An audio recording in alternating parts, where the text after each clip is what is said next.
And welcome back to The Nose Plays Endless Space 2. That was weird.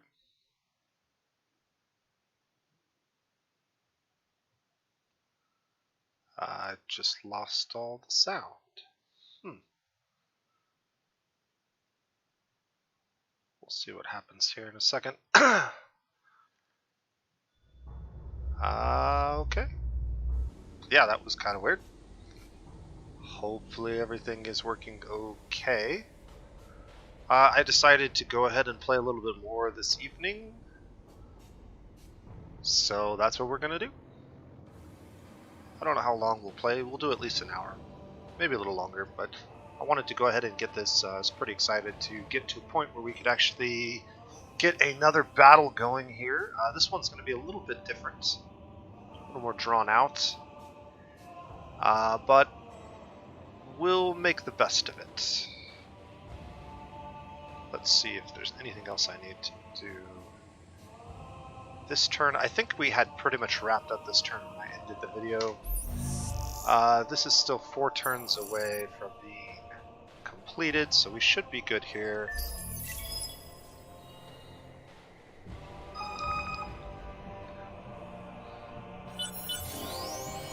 I really don't like these. I need to go through and disable a bunch of these. I don't like automatically having things pop up in front of my face. It's very frustrating. Okay, they do have some ships over here, and those ships just left. Oh no, they didn't. They're still here. That's really bizarre that they keep appearing and disappearing. Huh.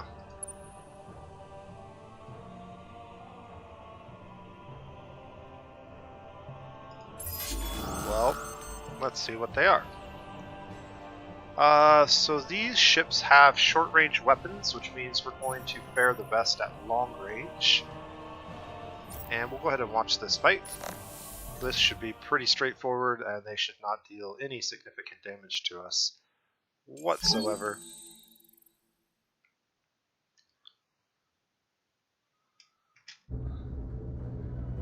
We'll go to the overview camera and then switch to the free camera. Alright, cool.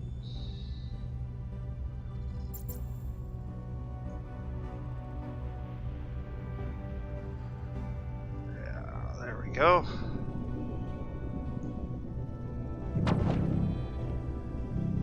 Our missiles are going to be pretty ineffective against them. Mainly because we just don't have very many missiles, and they have flak defenses, so their flak defenses are going to constantly shoot down our missiles.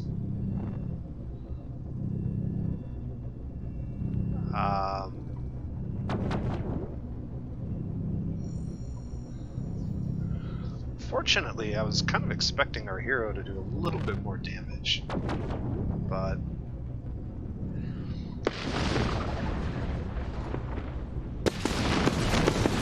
that is problematic.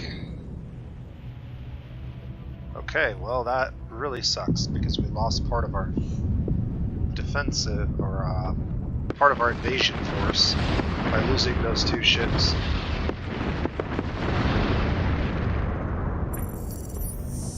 I did not think we were going to have this much trouble with these. The fact that they have flak defenses really kind of screwed us a little bit. It looks like we only lost 1 actual ship.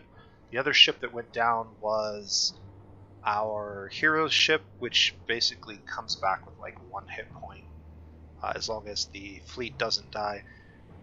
This was important. We had to do this in order to blockade and start depleting their system, but unfortunately we lost some manpower in the process. That is not ideal, but we're going to go ahead and send a probe down the lane. And right now we're sieging 7 points. I'm not sure what that 7 is from. I'm guessing it's 6 points for our 3 command points from these ships and maybe 1 point from him. I'm not 100% certain. That'll get better once this ship arrives. But unfortunately, there's not much else we can do. Yeah, that's a little rough. How much manpower did this fleet lose? We lost a little bit of manpower on our ships, and then we lost 1 whole ship. So, yeah, 256 manpower is not as much as we had, for sure. This ship could actually come and join. This ship only has 40 manpower on it. But it would still be 40 more manpower than we currently have. I am going to send out a couple of probes.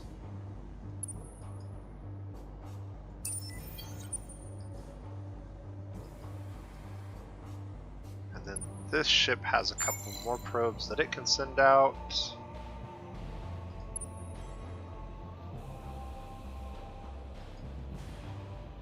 And that's all we need to do for that at the moment.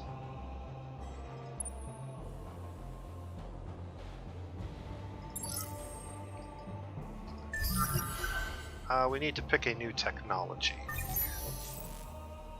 Okay, so one more technology here will get us the next tier of stuff unlocked. Or, since we did finish this, we can actually get one of the better ships. So we could go Hunter class ships, or we could go with the Coordinator class ships. One is a defensive class ship, one is an offensive class ship. They're both pretty good ship designs. One requires Hyperium and one requires Titanium. Since we actually have Titanium coming in every turn, we're definitely going to take that one first. Also, we've unlocked another law slot, which is nice.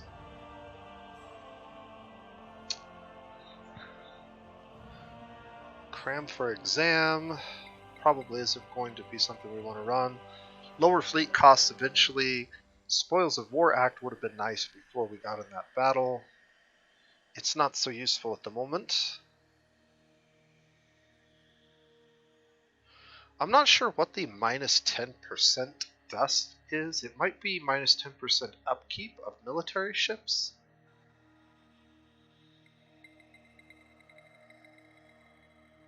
Yeah, I'm not really sure what that means. I'm guessing that's dust upkeep. We can look at it. Yeah. Excuse me. Yeah, it's that symbol. The dust with the little symbol is an upkeep cost, so it's minus 10% to all of our upkeep costs for our fleets. So that actually might be worth running. It is going to cost us a fair amount of influence, but only 18. That's still going to put us at positive. And this did go up, so our upkeep cost did get reduced.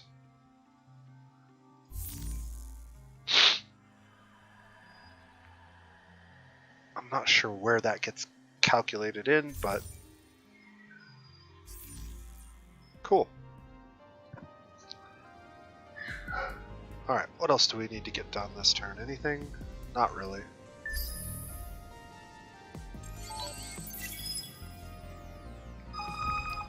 I guess one thing I should check before I send this ship out is make sure that it even has any manpower on it. Yeah, it only has 14 manpower on it because when it was built, we didn't have any manpower in our pool to fill it up. So even the 40 manpower was too much for that ship design. This finally fell off, that's good. That got done, that's good. And less than 10 adamantium and a high price has led to profiteers selling off stock.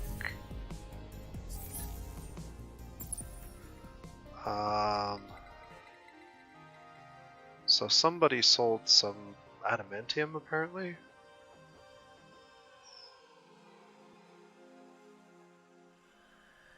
So the price has gone down ever so slightly. Still very expensive. Nothing that we need to worry about at the moment though. And I'm actually going to have him stop here again. This ship's got 2 more probes. So we'll just keep shooting out probes every turn. That's the nice thing about the titanium probes. You basically get 2 of them every single turn. As long as you're using them on this type of ship. Also, our hero gets probes every turn. And we should be sending off probes every once in a while down the lane. As well as down the sides of the lane. Alright. So the 200 defenses are now down slightly. That actually looks like it only subtracted 6 even though it says 7. A lot of times that's a rounding error. The game will round numbers for you even though they're not rounded in many cases. For example, 4.5 and 50.4. So it's actually doing the math to a decimal place, but a lot of times it's rounding to whole numbers in other places, which is why sometimes the math looks a little funny. Is there anything else I want to do here? We've got 1 battle that we've won, so that's good. Okay. I would say put our official support behind these guys. We're not going to pay influence this time. We can't afford it even if we wanted to. But if we can get the militarists to take control of the government, we can basically get free approval, which is more beneficial than whatever it is we're getting from the industrialists right now. So we'll see if it's enough. Doesn't look like it's going to be enough. Yeah, that's unfortunate. We did get a lot of science that time, mainly because of the Call Spaceman a Spaceman event, which added a bunch of science representation to all of our systems, which is kind of unfortunate. I would have liked some more to go to military, but that's fine. These guys will get the extra support and will slowly level up. We'll get new laws eventually, as long as they stay in the government. Also, because both of those people are in the government and are heroes, I don't want this popping up anymore.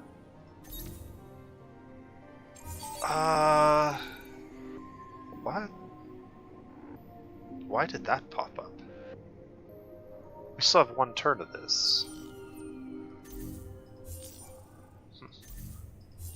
Academy has been discovered.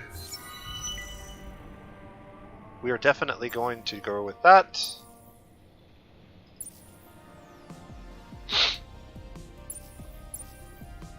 We'll definitely get that done soon. We're 4 turns away from getting applied cryogenics.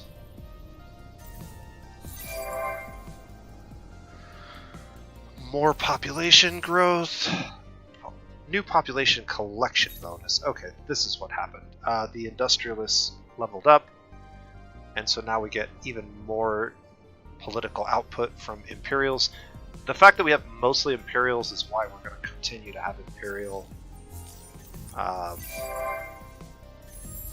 support in our government. It'll be almost impossible not to. Alright, we have new buildings we can get done. That building needs to get done. And then over here, as soon as that building gets finished, I'm considering jumping straight to this building. This is a unique building. Both of these unique buildings together would put us at 2 unique buildings. And then I don't think... this is a weird bug. I'm not sure what this is about. Constructed system improvements.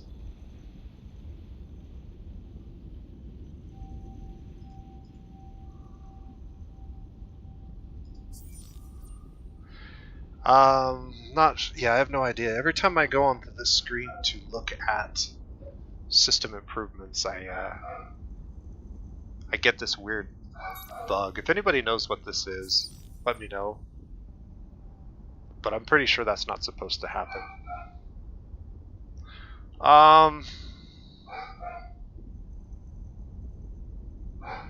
We only have one luxury deposit, so that's not worth very much. And this is only worth 2, 4, 6, 8, 10, 12. Yeah, this isn't worth very much either. So these two buildings won't be worth much until we get more population on the system. This will help more than anything. I don't know whether I really want to do this next. And then these two ships are just kind of waiting until I have nothing better to do.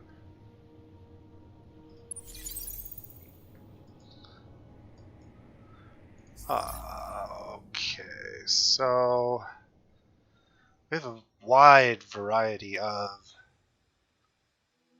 approval, all the way down to 39 in some places and as high as 79 in others. 2 more pros to send out. We're getting food done. This ship is the colonizer. What would I be upgrading?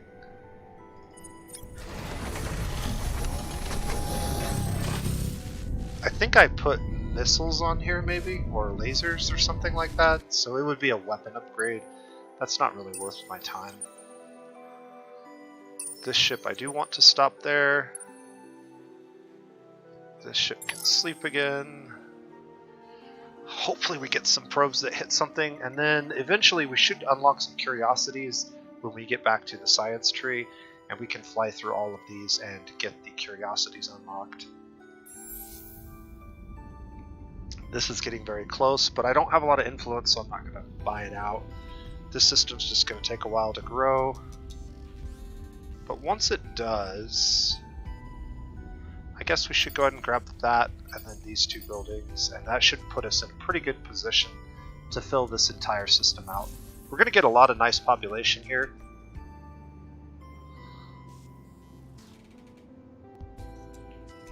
Just because of the size and quality of those planets.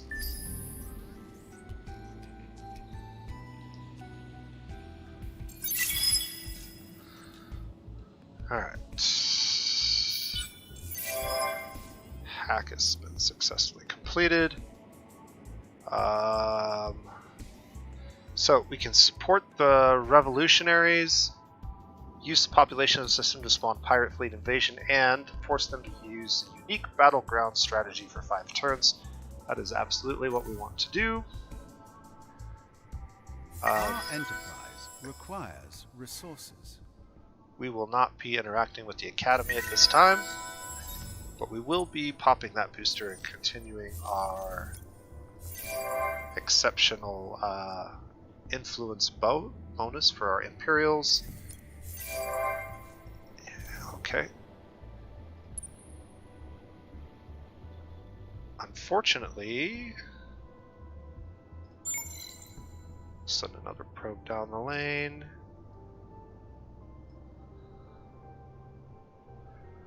Ah, that's a good question. What faction is best positioned to use the science cheat? There are a number of factions that are best positioned. I think the United Empire has a really good case for it, mainly because they don't get slowed down in the early game through a lack of buildings or a lack of things to spend industry on. Because of the starting technologies that they have, they're pretty much set up for a good portion of the early part of the game, as I demonstrated in that one playthrough a little bit excessively.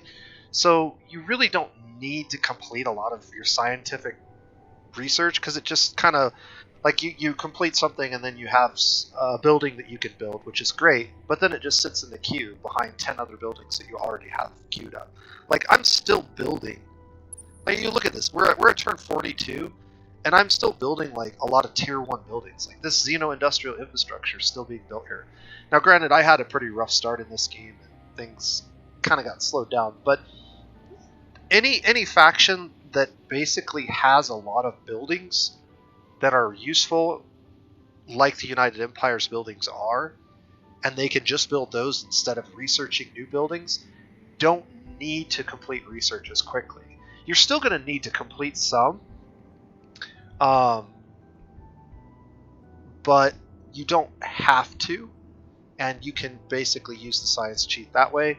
The other faction that I think could take advantage of this is the Sophons, mainly because they get such high science, and they can get like really big bonuses to their science output by researching specific technologies, but not quite finishing them. So like you could basically get your 50% bonus on a bunch of technologies, but never finish them.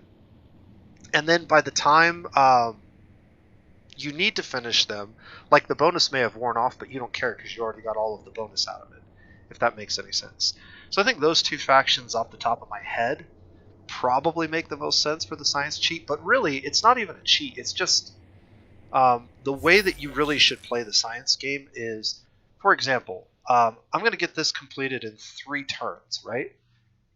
If I don't actually need to start building battleships in 3 turns, then I shouldn't actually finish this. I should get as much of it researched as I can and then move on to something else.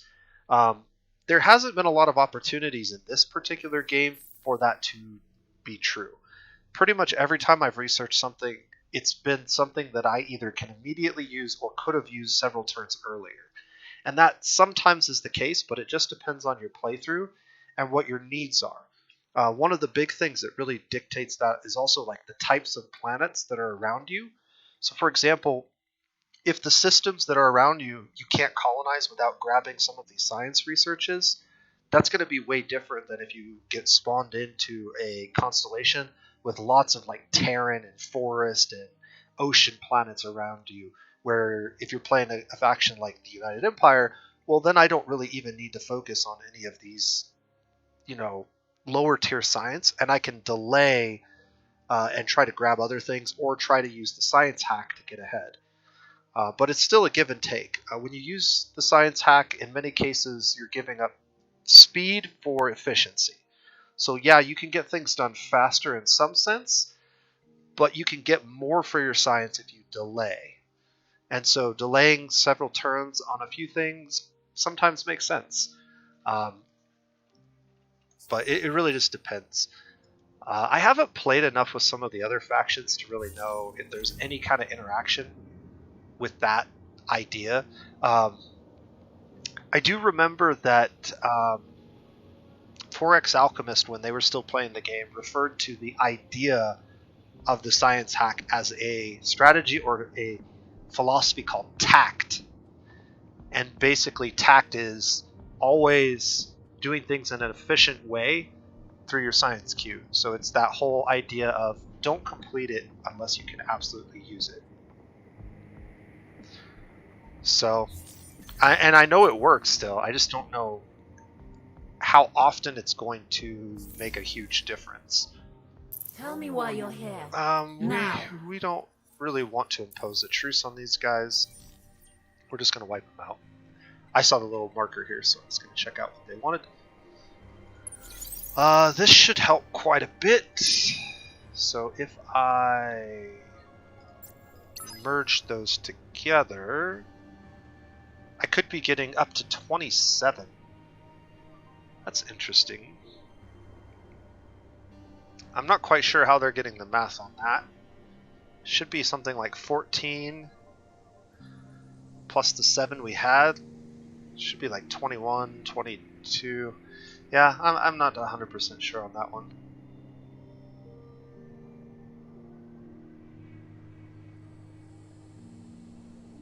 Yes.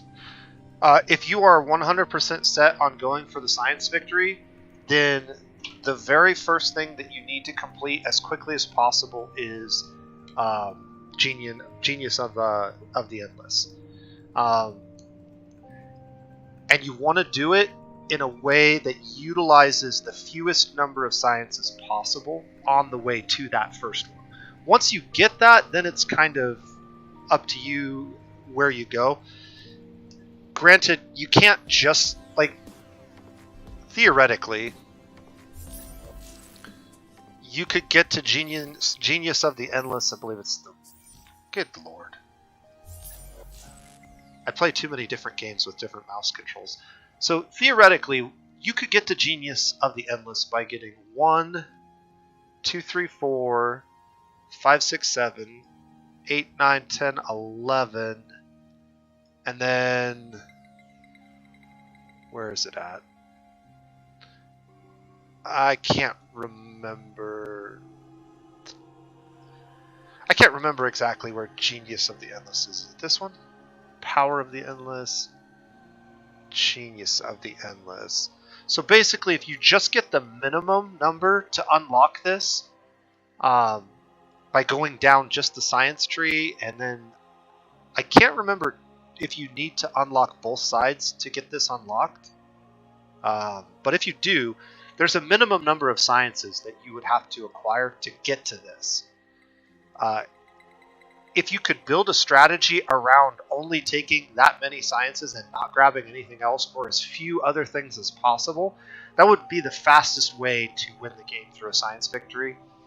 But obviously you can't do that 100%. You're going to need to branch out into these other pies occasionally. But knowing what that pattern would be gives you sort of like a baseline for how you would get to Genius of the Endless, and then you can deviate from that baseline as you need to. But I would take some time and create, if you're serious about like learning to play a fast science victory, learn what the fastest way to get to this is if you don't build anything else. If you just basically rush to this, and you're going to prioritize anything that gives you more science on your way down. And then once you get this, obviously you can go back and get whatever you need. But yeah, and then you can figure out, like, from that baseline, from that, okay, here's the fastest way to get there, but I can't clearly do that every game. We're going to have to deviate. Where are the points that I deviate? And then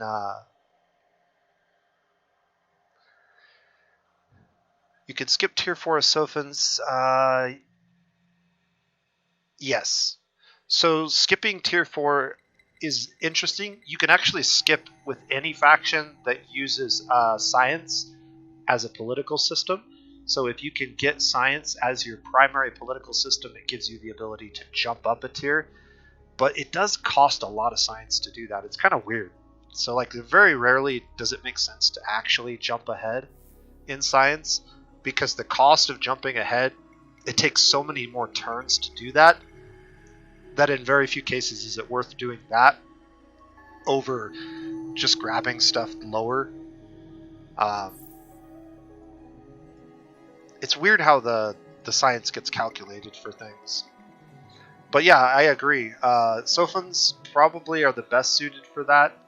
I've tried to get science victories with the Vultures, and that works pretty well.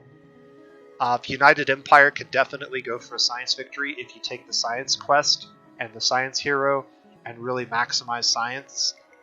You can kind of become industrialist scientists, sort of, and that works pretty well. And then there's a few other factions that can kind of pull it off. Horatio can kind of even pull it off if he gets the right splices.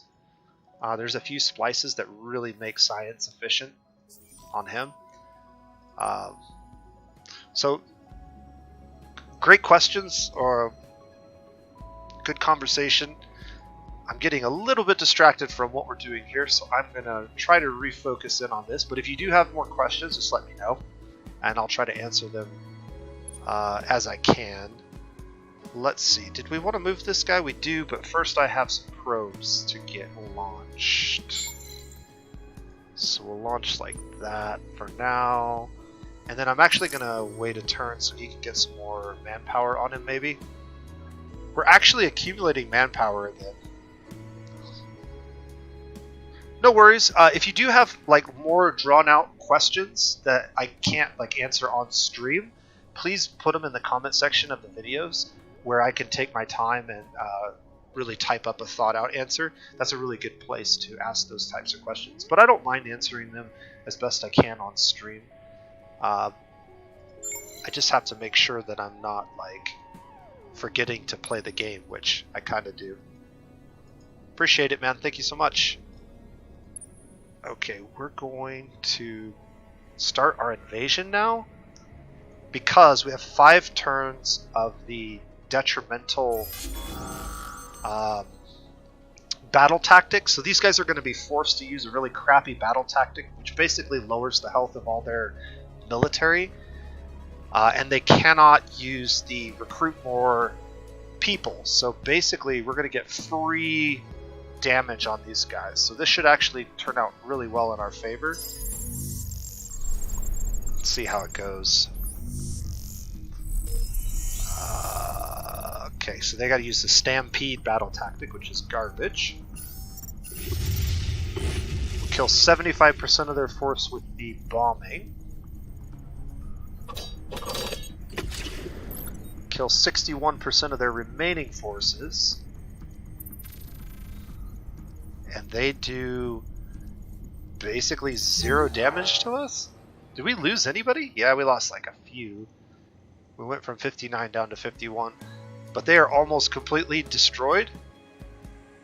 Stampede is terrible. Oh, it looks like they've changed it a little bit. I thought it did something different than this in the past. Maybe it did. 50% manpower deployment limit. That's interesting.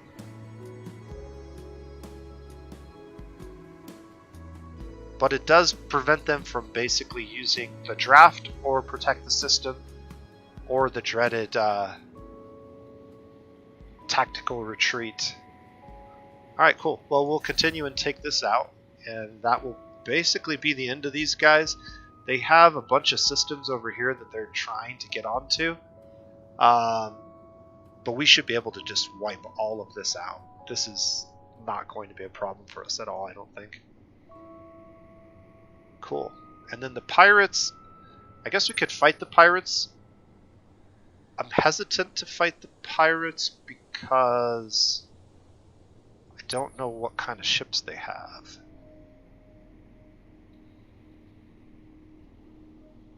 So they have military grade ships, but they're pretty bad. We'll probably fight the pirates once I get a few other ships over here. He doesn't have any movement, so he's going to be fine to sit here for at least 1 turn. And we're getting very close to being able to build real military ships.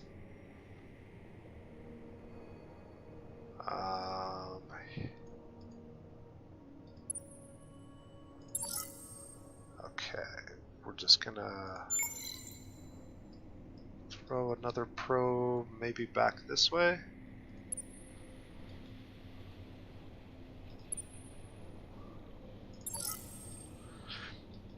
Alright. Oh, hacking operations. I forgot. We did finish our hack. So what do we want to do with our hacking operations? I guess what we could do is we could try to hack this. That's not going to be worth doing. I could try to hack over here though. Let's do that. So that'll take 12 turns. And then I can shut down. If I click this, yeah. I can shut down this. And we can add the encryption to this system. Because there's really no way for them to hack any of our systems back here. They have to hack these front systems, so having encryption makes that more difficult. At least to the best of my knowledge on how hacking works, that should be the case.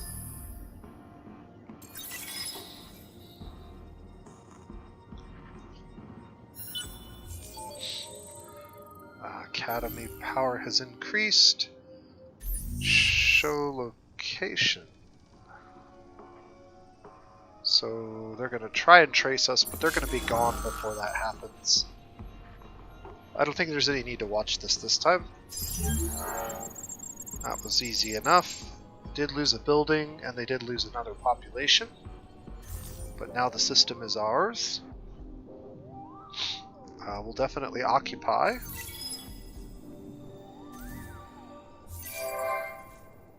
And we now have control of the system. So we have the most colonies in this constellation, which is going to improve our dust, which will help a little bit because we were running in the negative there for a while. Proto-Orchid and Ionic Crystal have been discovered. Not too worried about that. And Leo has completed some things. So what do we need over here? I still need to research the Savannah planet, so maybe that's the next one we get.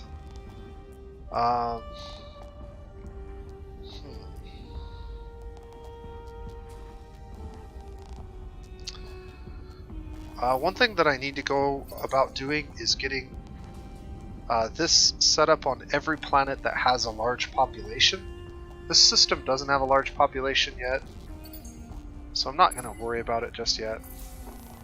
But this system definitely is getting to the point where we would benefit from that. And then if I move... Yeah, that doesn't really help all that much, so we'll just keep them on this system for now. Actually... the 10 industry would be kind of helpful.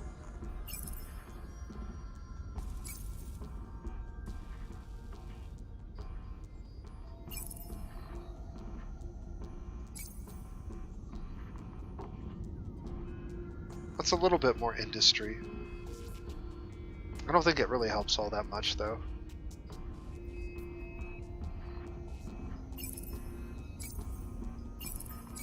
Yeah, it doesn't really change the times on any of these early things, so I'll go ahead and move that back and we'll finish this first.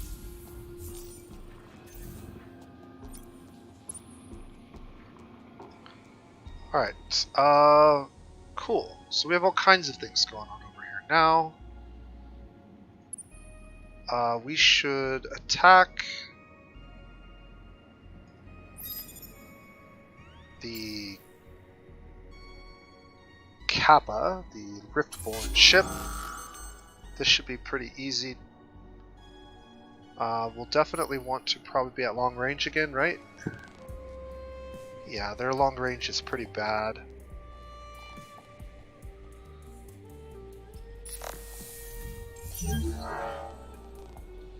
Okay, they retreated. That's fine, they'll go back down that lane. That counts as a battle won for us. And we can send a probe after them. So we basically can keep probes on this lane so we can see what's going on. Eventually we'll get a probe to Ragdoll.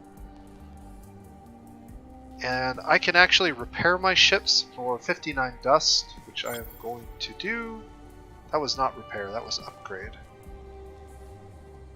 Oopsie. So what that did was probably put the laser cannon on this ship now.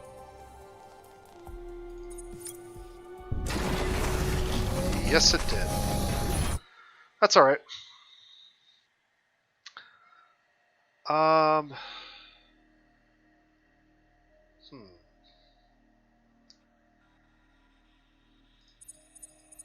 So that's going to cost 800 to repair that ship to full. And then his ship repairs on its own, I think. I'm not sure if there's a way for me to repair his ship.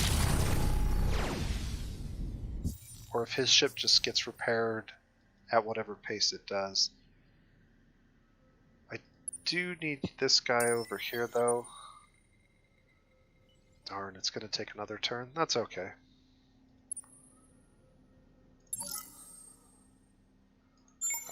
2 more probes. We can send one out there and one out there. We'll just keep sending out probes till we hit something. And then technology-wise, we need to decide a couple of things. So, I already decided that I needed the Savannah planet, so that's high on my list of priorities. We also are going to need Lava Planet soon, which is high on my list of priorities. And then in addition to that, once we get this next class of ship unlocked, we're probably going to want something like this or one of these.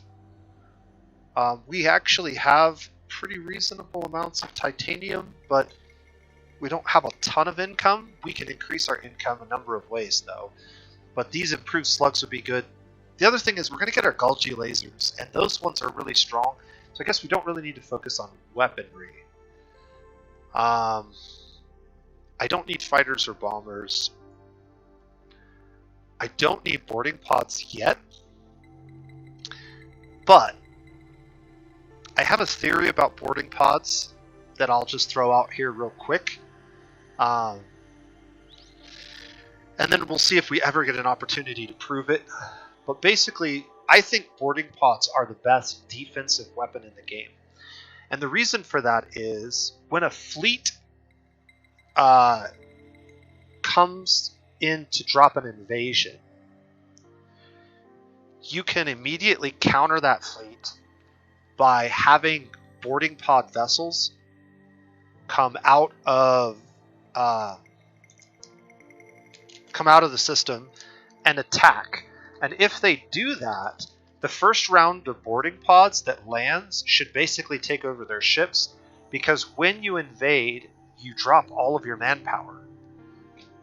So that's my theory. I have never actually proven it out in a game, but what I would do if I was being invaded constantly by, say, the Cravers, is I would build a bunch of really crappy ships, throw boarding pods on them, and then as soon as I got invaded, before their ships could leave orbit, I would attack them with those boarding pod vessels and capture all of their ships, and then use those ships to defend from future invasions.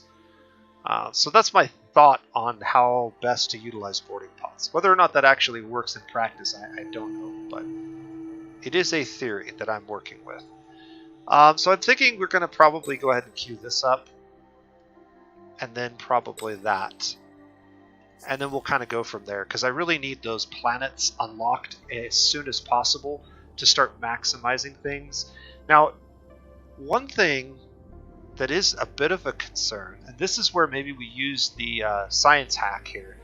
We're one turn away from applied cryogenics, but I have a lot of things backlogged in this queue that I want to get done, and once we get these planets unlocked, the lava planets, we'll want to do those before we build ships, because it's going to give us a lot of industry to have these extra planets. So maybe this is a time to bounce this back to the queue after a turn and use for the first time our little tact, the idea of tact, and take a little advantage of the science.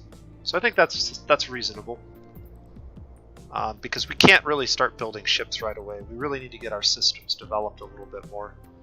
And we are approaching turn 50, so the early game's about over. But we're not quite there yet, so I'm not too worried about it. Definitely want to get that done. And then from here, I'm going to reorganize where people are based on yields.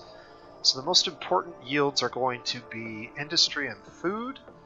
And industry and food are best on that system. Also, this is a snow world.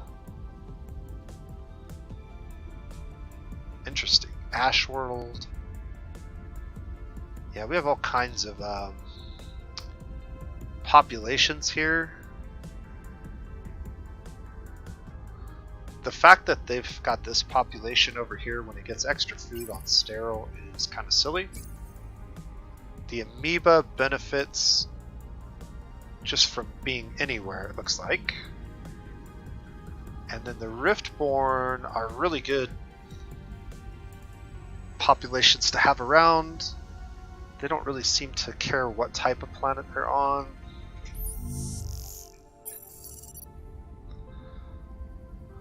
Even with this, we're at -6 food. That's largely due to the mutinous approval penalty. Xeno-industrial infrastructure is going to be worth a lot because there's a lot of planets. And then getting this colonized makes that even better. Might put it behind these like that. That looks okay. And then this system should be pretty good. One thing we could do is we could move some of these populations off of this planet. And one trick that I will show you starting next turn to deal with populations that I discovered when playing the Horatio. We'll demonstrate that next turn. Okay, he's good for a turn, so there we go.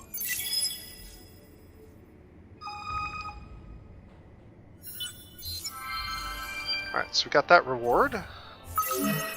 The amoeba died because they starved to death because we have no food on this system. Do we actually lose him? Yeah, he's gone. We're gonna gain an Imperial in 3 turns. Just fine. But here we go, Spaceport.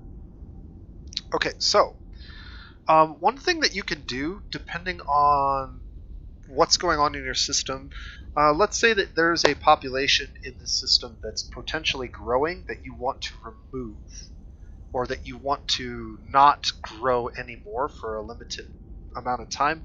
One thing you can do is you can actually, once you have your tier 1 system development up, you can load these guys up like this, and now it completely takes them out of the queue. Like, they will not be the next population. And it makes the most sense to do this if you see this number here, like this symbol here. If this was a population type that you didn't want, you can throw them in the spaceport and it will remove them as the population of choice. And then you can put them back and it actually stays something else. It won't actually go back to the original thing. So it was one way that I used the spaceports to manipulate population growth for my Horatio that I discovered. But it actually works for any faction, and so if you want to manipulate populations, you can do so. The trick is that you can't, once the default population, Imperials, gets selected, I can't undo Imperials. Even removing all the Imperials from the system by putting them in the spaceport, if I had any on the system, it wouldn't change this. But as long as it's something that's not your default population, you can manipulate it and switch it to something else. Potentially something else in the system, and definitely your default population. So as long as your default population is preferred, this actually works really well. If you just don't want to grow anything else. Hopefully that kind of made sense. I know it's kind of weird to demonstrate without actually having the right setup. Okay, so this system, we should probably have everybody over here that can be. And then does it make any sense to be over there? No. The approval is about the same either way. We can also queue that up here. And then sustainable farms, public-private partnerships. We'll get this system pretty soon.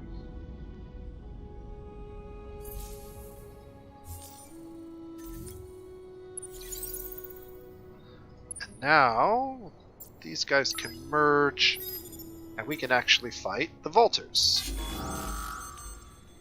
And their ship is going to die rather quickly because they cannot retreat without dying. So we gain some extra resources. gain some extra experience. This is because of the law that we're running. Do you really wish to push us to the breaking point? Yes, we do, actually. And we... Do you really wish to push us to the breaking point? We already told you that yes, we would. But that's fine. Do whatever you want. Do you really wish to push us to the breaking point? Okay. They really need to fix that. That's kind of a weird way that the game does that, repeats that line over and over and over again for the same basic stuff. Basically, we're going to get 4 probes every turn now. So, 2 probes for our hero ship and 2 probes for our patrol ship. One of the things we could do is swap this out and give him something else. Titanium slugs would be one option. That wouldn't be a bad option to have, actually. The other thing we could give him is the repair module, but I think the titanium slugs actually makes a lot of sense since we are going to be sieging planets here shortly. Unfortunately, that is a very expensive upgrade, and not one that we can afford right this second. We will afford it by selling some stuff. So luxury-wise, we don't have much to sell. I could sell that.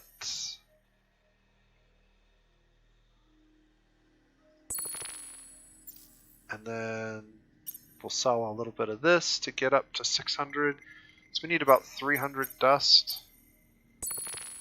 That should be enough to get his ship retrofitted now.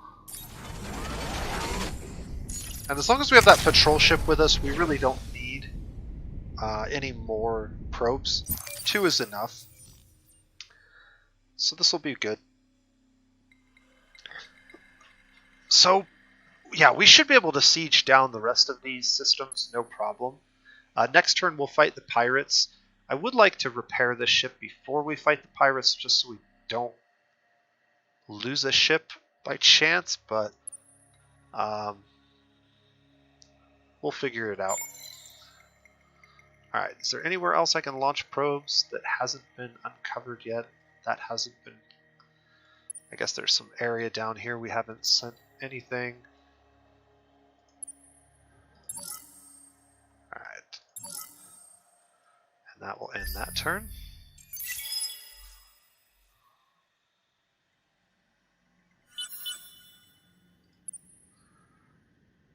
Okay.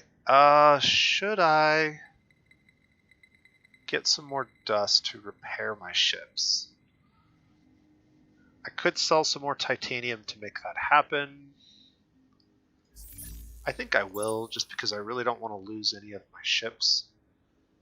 So we'll sell that, and then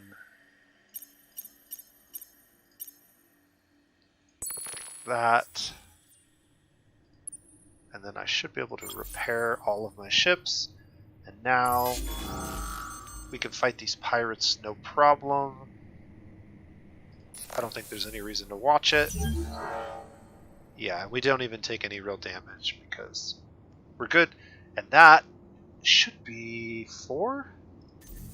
4 out of 5 battles won. So 1 more battle and we're good to go. The question is, do we want to travel down the lane? I've already got a hack heading that direction. How many turns would it take? 6 turns to get there with our current speed.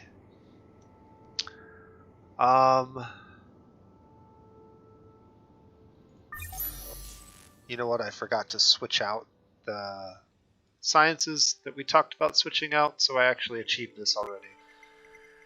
That's kind of unfortunate. I did want this one.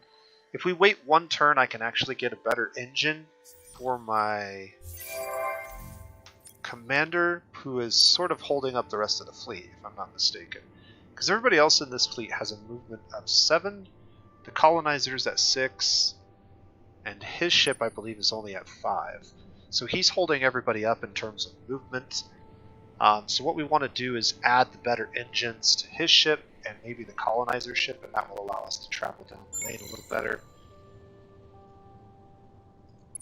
Just throw these out like that. Yeah, I forgot to switch that out. That's okay.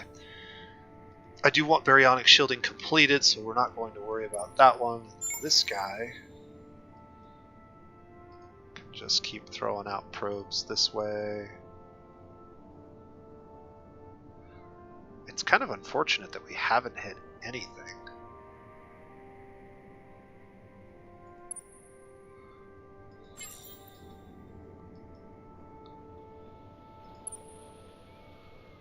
So we'll go ahead and blockade this so that nobody gets through. And this will get done very shortly.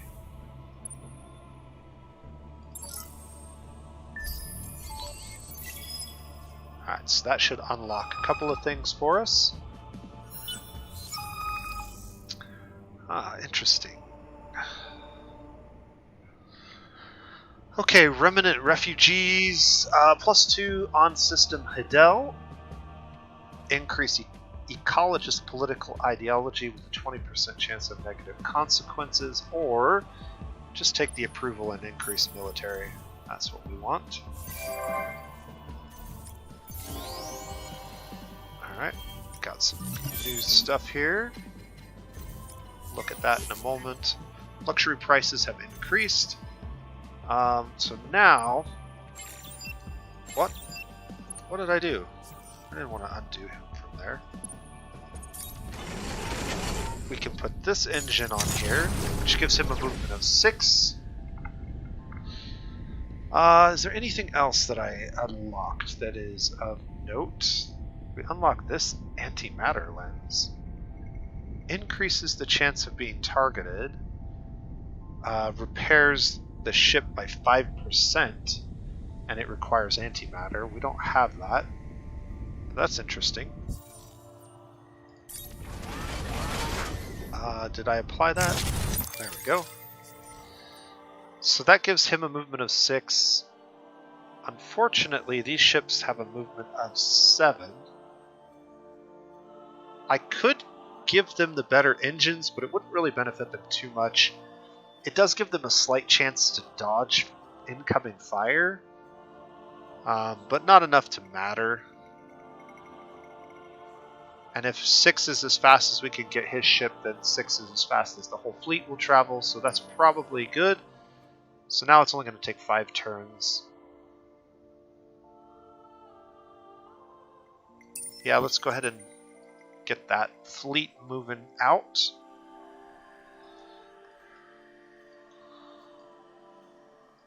Alright, is there anything else I want to do that's important? Yes, this definitely needs done.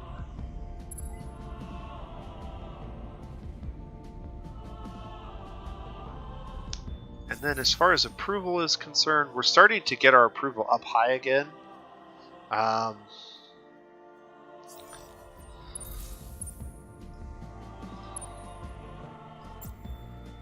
We have new curiosities to search, so that's good. What did we find? A load of dust and adamantium, so that's really good for us. We'll be able to mine adamantium soon. Did any of our other systems get curiosities unlocked? There's a couple over here in Leo, none in Vene, none in Hidel. So let's go ahead and send this ship over to Leo to use its probes on that.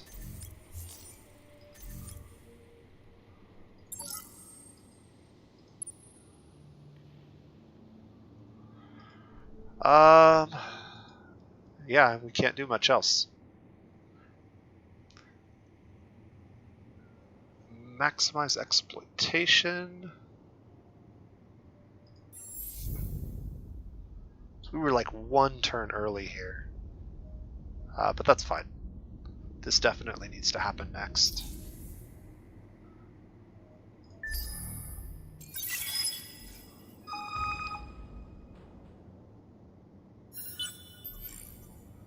Hostile trace detected, so this is finally reached.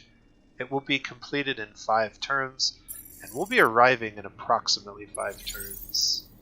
So this should work out well for us, with the minor exception of a pirate fleet.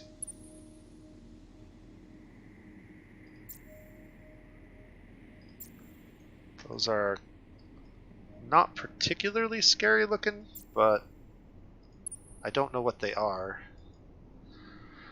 So it's going to take me 2 turns to get here no matter what I do, so I can send out one of my probes and then travel.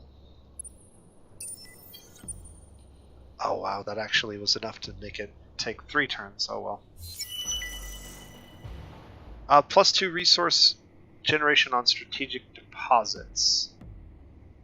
Bumper crop has come to an end, so we're going to be collecting less titanium than we were collecting.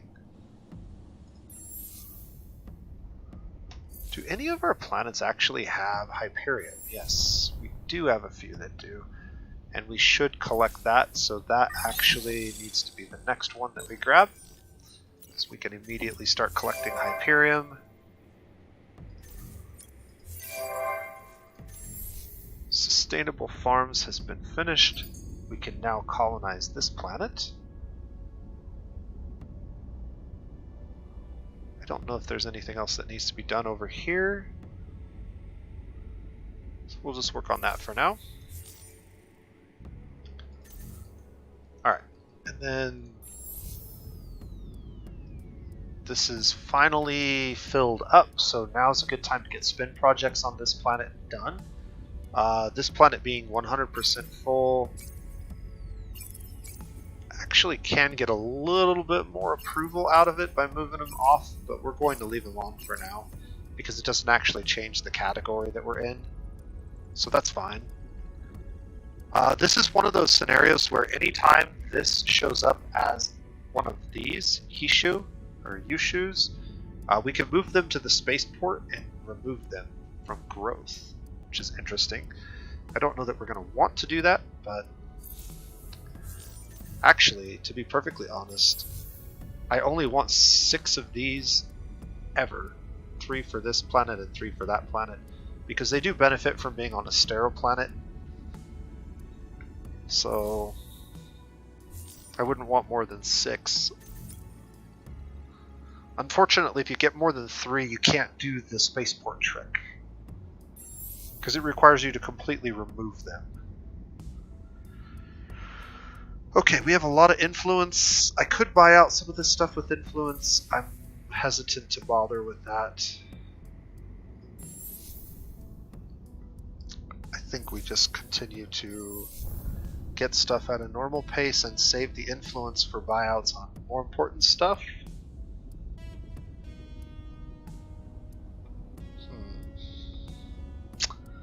This system's really close to happy.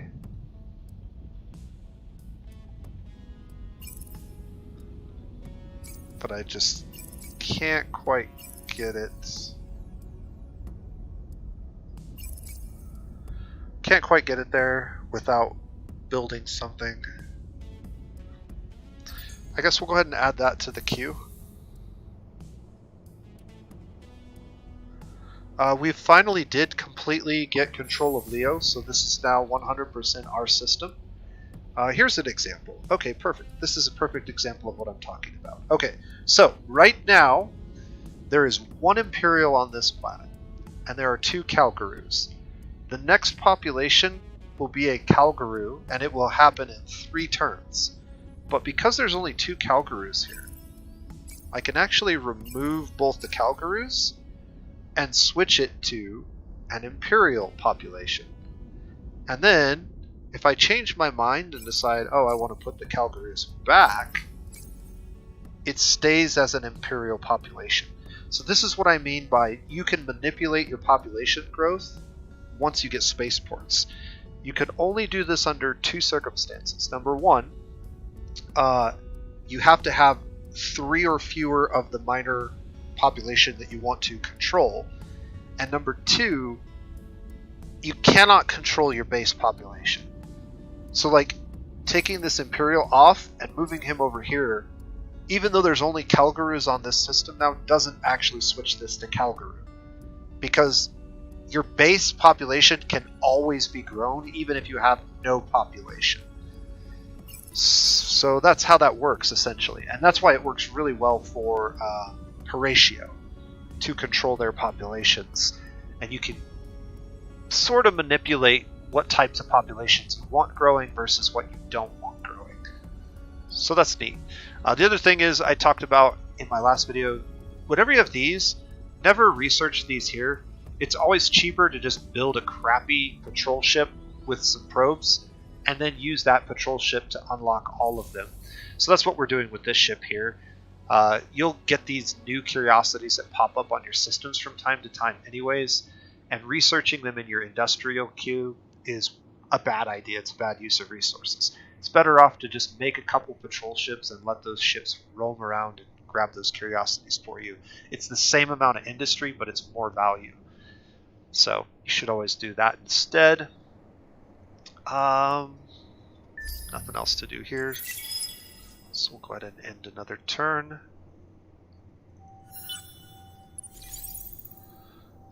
And it's almost turn 50, and we're very close to having one faction wiped out. I imagine that this is going to go relatively quickly, and we probably won't even take these systems. We'll just burn them down. But we'll see. I'm getting awful close to my 7. What is my cap? We're at 6 of 8 now, so we actually gained 1 somewhere.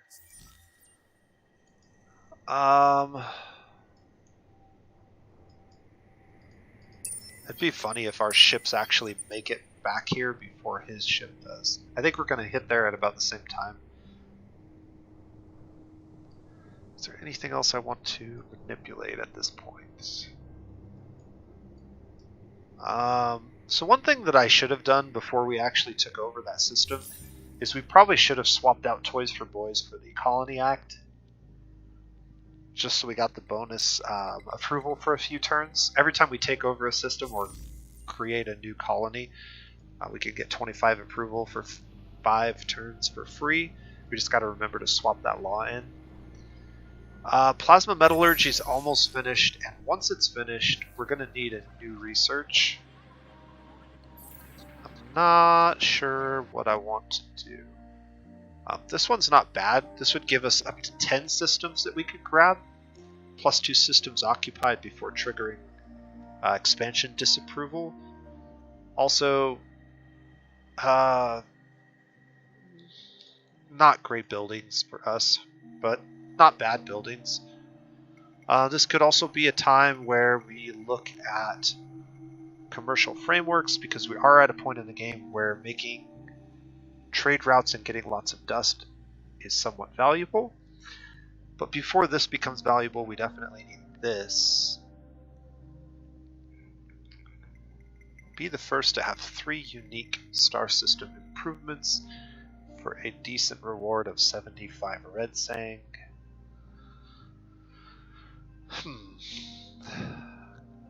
So there's a number of things to consider right now. We actually have adamantium, and we can mine that. We don't really have anything we can make out of it just yet.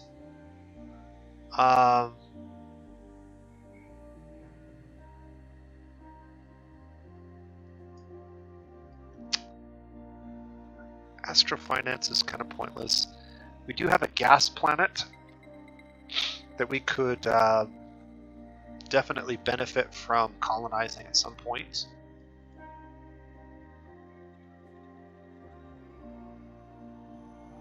This 3D public printing is going to be beneficial. And we have that already queued up. Science-wise,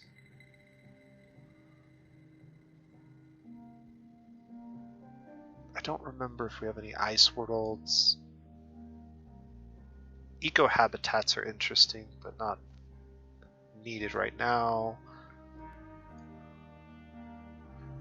Hawking radiation. The ability to travel down the wormholes is interesting. This also gives us an extra hacking operation, so we could hack more frequently. Desert worlds and primary terraforming. None of these things sound like they would be super beneficial for us. What can we do in the military tree then?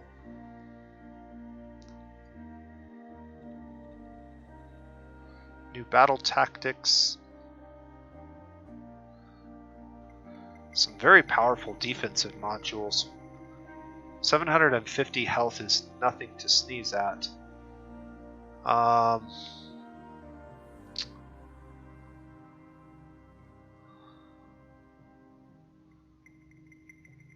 That's a lot of shield capacity too.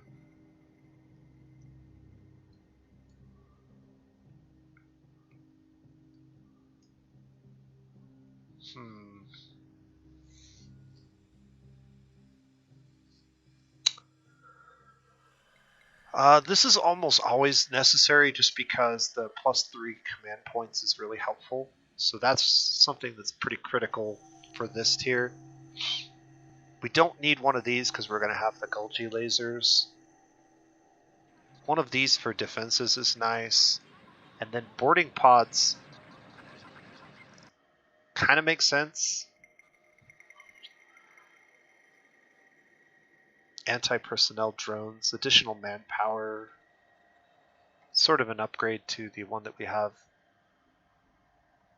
This one's even better, but it doesn't provide the defense against boarding pods. But that's fine. We shouldn't need defense against boarding pods. Oh, anti-cloaking. That might be helpful. I don't think anybody has cloaking devices yet.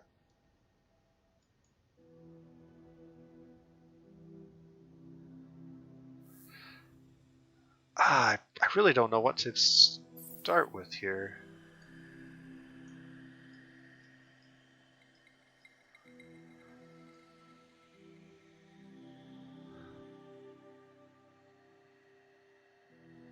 We don't have toxic worlds. I don't really need this one. This is just free approval. We don't have any snow worlds, and the fleet accelerator is not something that's super useful yet.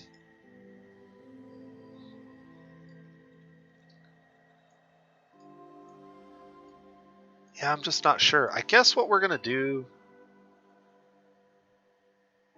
is take this so we can maybe...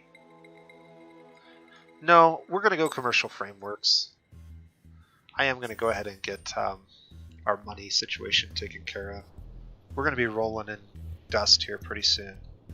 It's already starting, like we're already starting to get our dust under control. A big part of what was holding us back was all the negative approval we had from taking over systems. And we're about to take that hit again as we grab a bunch of these, but it won't be nearly as bad because these systems will finally be fully developed and ready to start cranking out military for us. Alright, we're one turn away from our invasion now. Imperials are falling off of this system because the food situation is so bad, mainly due to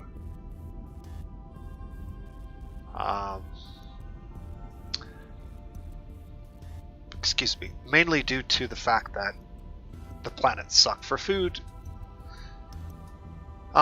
This is a situation where I actually don't mind creating more of these guys because these planets are sterile and they benefit from sterile planets. They make extra food on them. So I think I'm going to let this happen. I could remove these guys from the queue like we did before and make an Imperial show up again. But as soon as that Imperial shows up, we're going to go negative on food and he's going to starve. So we'll just leave it with that for now. More population growth. Commercial frameworks can happen. This guy can search these curiosities. Let's get some good rolls here, hopefully. We got a shuttle. And antimatter. Okay, so what can we do with this shuttle? Because we can't like retrofit this thing, it probably just makes sense to sell it. 36 dust and 100 manpower. We can't really use it for anything at all. It's not powerful enough to patrol or defend anything. It's slow. Yeah, we'll just sell it. Quest marker. Over here, huh? Well, that's probably not happening. At least not anytime soon. This patrol ship can just wait here for a moment. Alright. Which one of these planets is the better one? So this is where we want our population for now. It'll grow faster over here. Anything else? Not really. We'll just let this stuff happen as it does.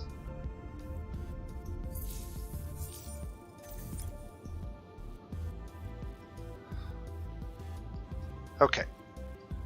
Here comes the fireworks on turn 50. We'll get our 5th battle and get our Belgia lasers. What do we got here? 20% of food is converted into dust for 10 turns, or 15% star system trade value on System Empire for 10 turns. We don't have any trade.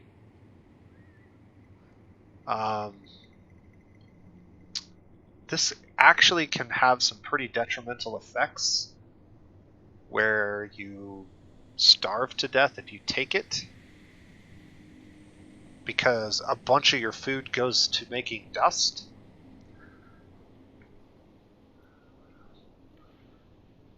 And I would rather not do that, so we'll go with this one for now.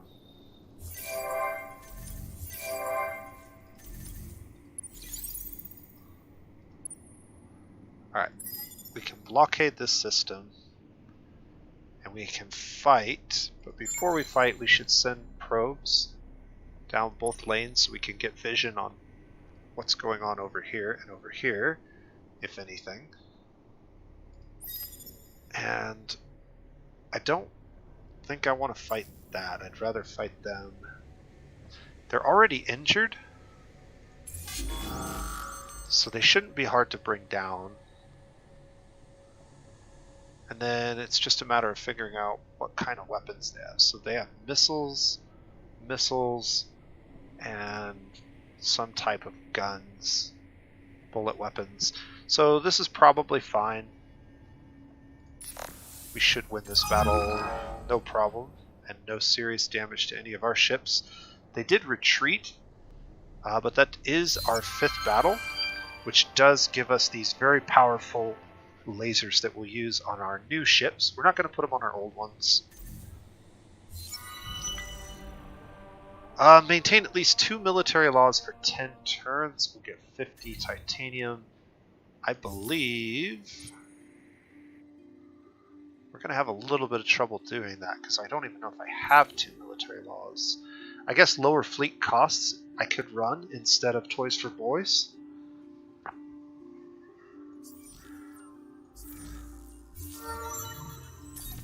He's leveled up.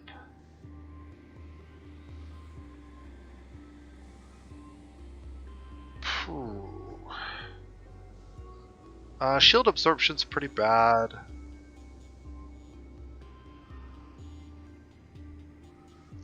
Uh, 20% extra manpower capacity on Empire if he is a political leader, which he is. This also gives 40% refill rate on fleets and reduced costs of hostile treaties and peaceful treaties. I'm going to go ahead and take that one. I think that's the most value for a single point at the moment. And I can start the invasion, but I don't want to start it just yet. That hack should be finishing in 2 turns. So we're just going to siege for a couple of turns. And notice we're at minus 32 now because I added that other A2S titanium module. So we're actually going to basically remove all their defenses before we do attack. And then they're going to attack with a very crappy plan. I am not... Let's look at this system. This isn't a terrible system. 7 population on this planet, 5 on this planet, 7 on this planet. So this population isn't bad. This kind of sucks, and this kind of sucks. But there is Hyperium here, which we sort of need. I might keep that system. This one doesn't look good. Desert planets suck. Boreal's okay, but this one does have the red saying. And then the gas planet is whatever. Ocean, ice, barren, and ice. Arctic steppes, barren, no. Void crystals. That's interesting. What is the pirate system? Barren, Tundra, Arctic. Yeah, lots of titanium there though. A lot of titanium. An average deposit and an average deposit. And another curiosity. This system actually looks interesting too. Red Sang, Super Spuds.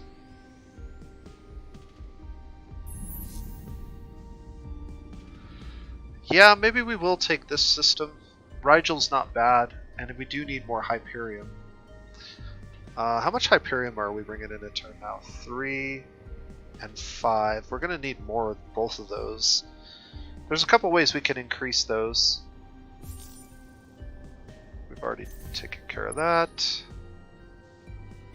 Okay, 2 probes here. This system can now colonize both of these.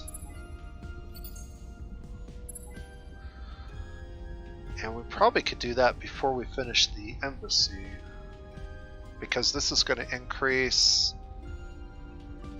our industry by some quantity.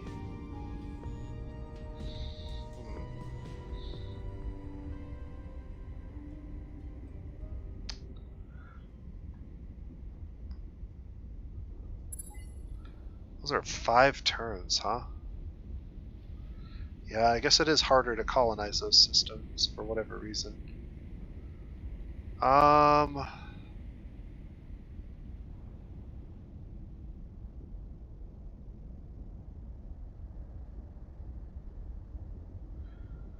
We'll definitely want to get the food too.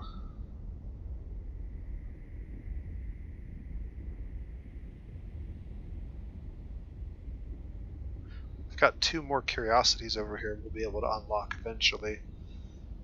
Do I want to get the Academy first? I think I do want to get the Academy first just because we don't have enough population to worry about filling these up yet. We still have this entire planet to fill up. When this starts to get full, then I'll start worrying about moving one of these up. But it's not there yet. Also, how are we on approval? We could get our approval up by grabbing like that real quick. That actually immediately benefits us by moving us up a tier in approval. So that's probably worth doing. These are happening as fast as they can. This is still good. That's still fine. Science is going to go faster when those get completed. And we are still 2 turns away, so 2 probes. First probe could go that way. Another probe could go. Let's go that way. Uncover stuff out that way. That's all good.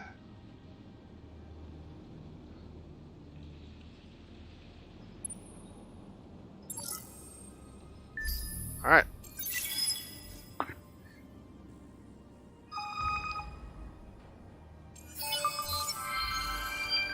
Objective. Unlock 19 technologies from the military quadrant to get a bunch of deciduous trees. We were not in the running for that at all. That kind of sucks. Transvine has now become available to us.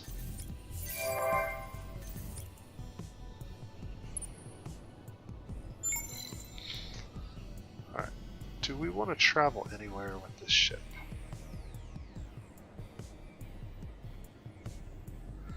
I kind of just want to keep him over here.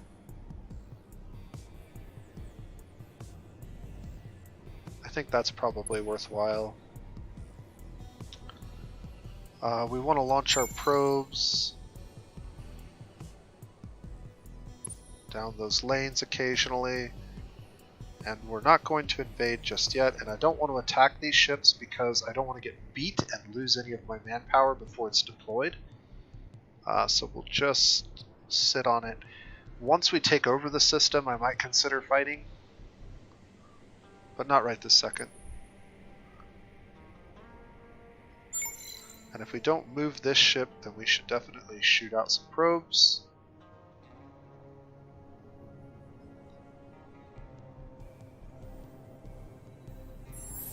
Oh. That's not what I wanted to do. There we go. It's kind of crazy that I've launched a ton of probes and have not uncovered anything. But that's fine. They can wait. And he can wait.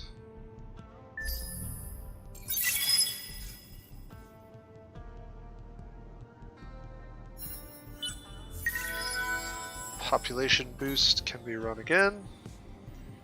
We actually got to the 20 population point, so 15% extra influence now, which is really good for us. We could also run the population booster for the Yusho, but I don't really need it. The population booster for these guys is extra defensive forces.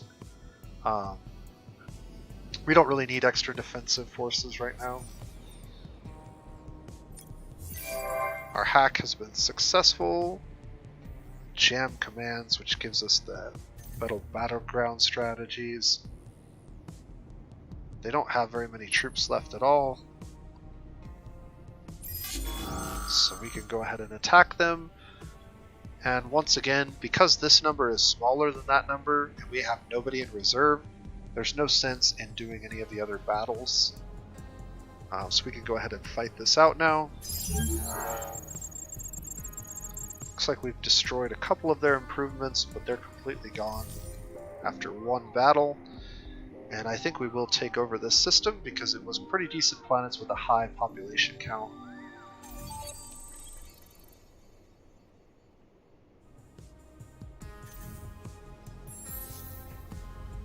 We'll want to get the modernization.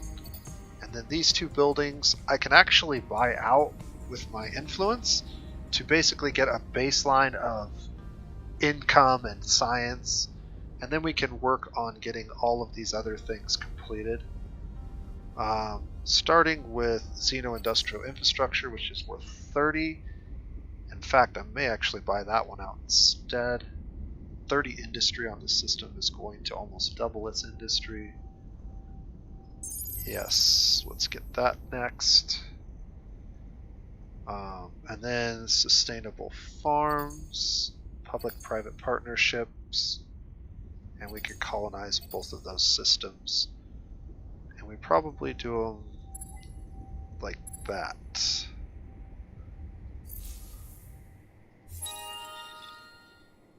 We already looked at that.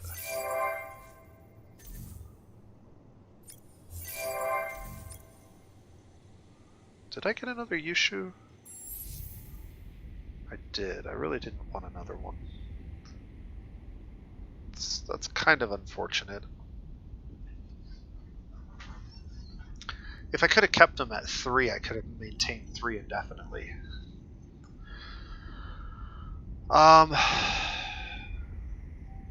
We do have big ships now that we could start building, but we really don't need to, and I can't really build them quickly until I get a little bit more industry. This eventually getting done will definitely give us the industry we need. This is really kind of holding us up, and I'm not 100% sure if I really care that much about the embassy. I think I'm going to move it to the back of the queue for now. Alright, now that we have reacquired our manpower, we can go ahead and fight this battle. This should be pretty easy peasy.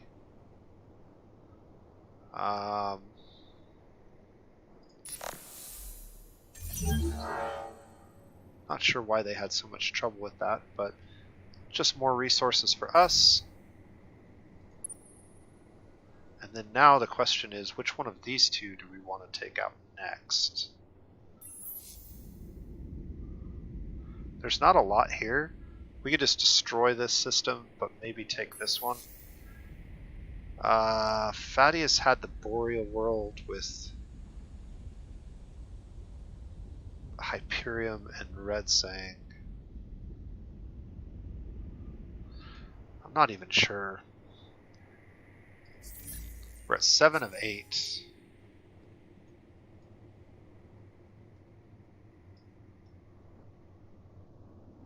How is that counting that? 1, 2, 3, 4, 5, 6, 7. Yeah. So it is counting them even though we don't have full control of them yet.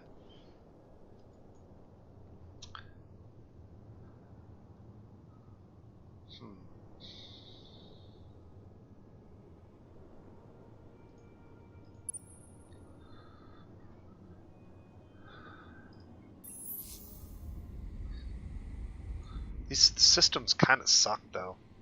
Fat is not bad. And this one's interesting with the ionic crystals. But I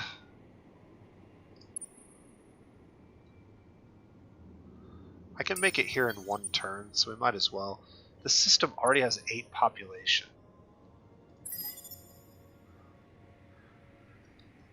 We can burn this down in like 2 turns and then fight.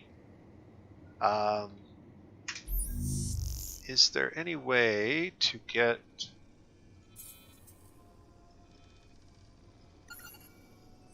How many turns is that going to take? 7? Or 7 to this? Let's go 7 to this. And then let's...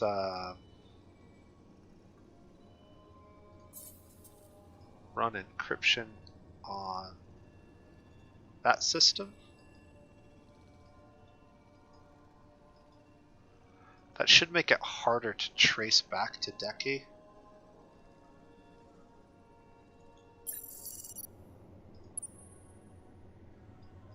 Alright, so this ship...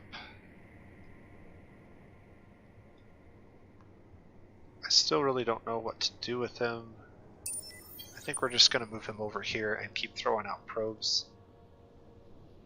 As we move down the lane, we'll just keep throwing out probes and hope we hit something eventually. And then as curiosities get uncovered, we'll come back through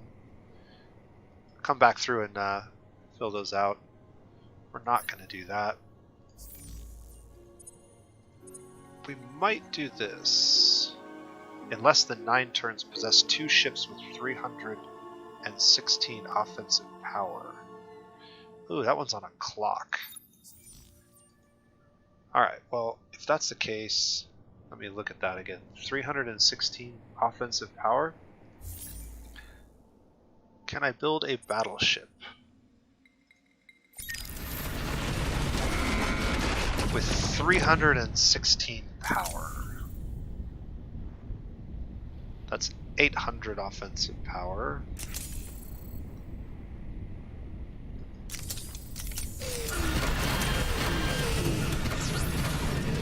A single Golgi laser puts it at over 400.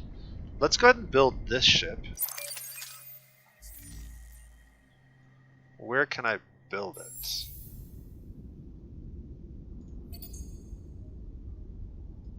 If I build it here, that will only take 5 turns. Yeah, we can do this. I'll build 2 of them.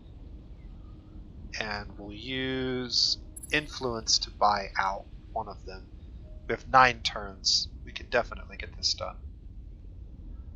Also, our population will grow and speed things up a little bit. Cool. We'll get the quest done in 9 turns for sure. Anything else I need to do? I need to pay more attention. Let's see. Send a probe there. Send a probe there. They don't really have any ships, so... yeah, there's no need to do anything but siege this down to 0.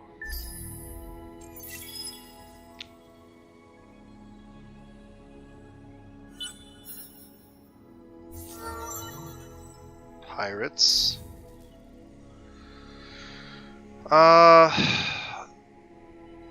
We are working on trading companies, and this is going to give us a lot more influence. Anything else worth taking? The approval, the capacity. This is actually worth a fair amount of industry. It would be worth 30 industry right now for 1 point. Is 30 industry worthwhile? I think it is.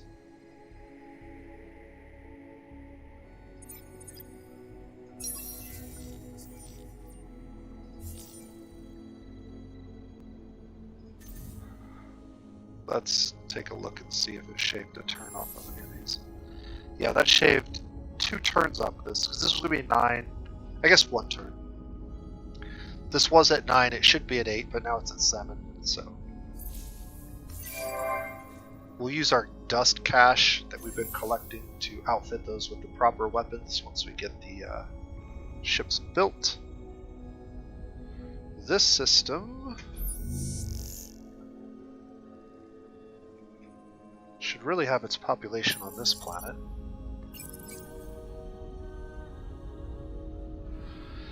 And now that we have all 3 of these planets, what else can we do?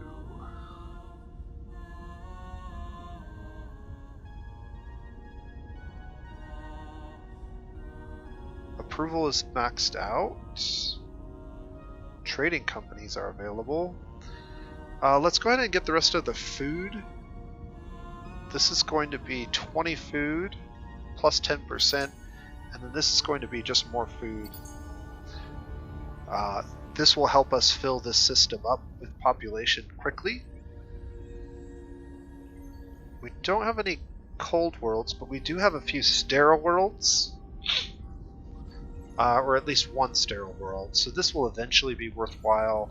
And then when this planet fills up, this building actually becomes pretty efficient. But it's pretty bad until you have a planet with 1 or more of these. We're fine. Okay, so that just got completed. I think we grab this and just like get the industry machine rolling.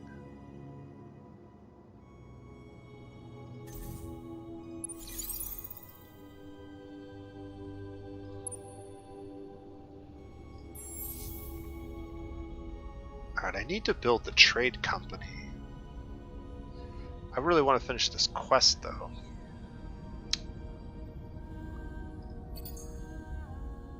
How much does the trade company cost? Almost 2,000. Yeah, that's just gonna have to wait, unfortunately. Alright, what can we do here? Let's throw one out that way, throw one out that way. Skip your turn. They have 52, so 2 turns they'll be at 0. That's 1 turn.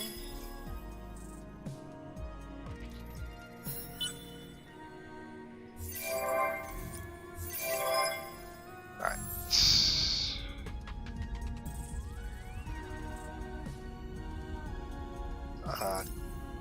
Calgaroos can be over here for now.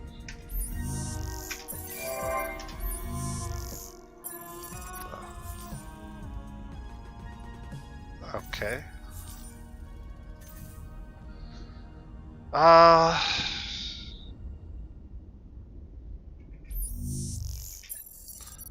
Does the overpopulation almost gets us to happy, but not quite.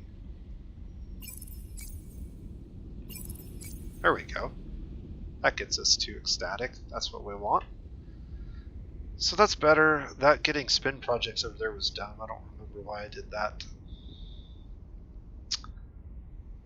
There were better things to do with our time. We actually have antimatter here, which means getting the gas world actually makes a little bit of sense, because we need the gas world technology to also unlock the antimatter technology. This is worth 20 food, and that's worth some food.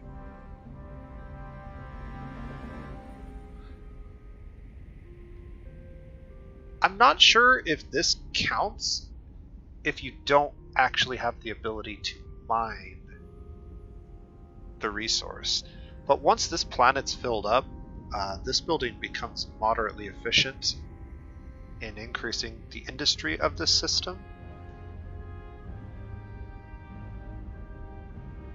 Also, magnetic fields, there's anomalies on all 3 of these planets, so this is actually pretty good.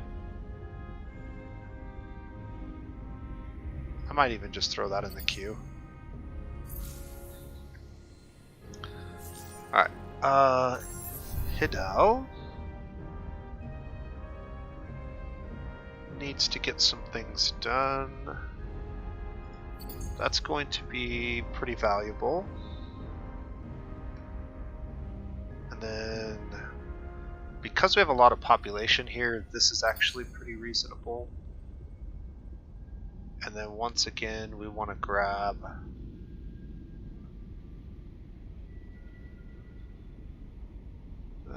these are worth about the same. We'll just queue them up like that for now. More probes to throw.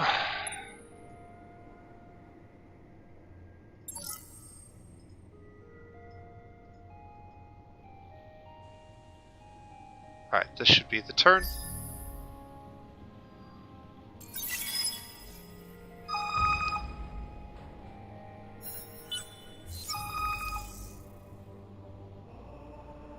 We're not going to be cheating elections, so we'll just take the bonus. Pirates have attacked us. This is kind of bad for us, but their weapons are decent at long range, but our weapons are better, so that should just be a pretty straightforward victory. The Oregons channel our anger into this. Bureaucratic embargo. What does this do again? Oh, they increase pressure on this. Okay. That's not really of any consequence. Just keep an eye on these lanes.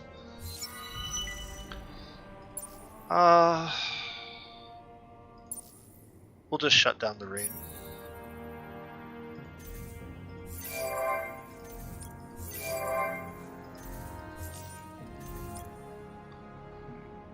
Alright, is this the turn that we invade? They have 0, right? Yeah. So they have 0 defenses. They could recruit some defenses up to 35 troops, but we have 77 troops and bombing.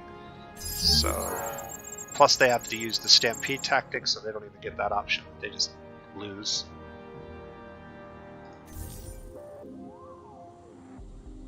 Alright, so what did they have? They had like a bunch of amoeba and some Hiroshima.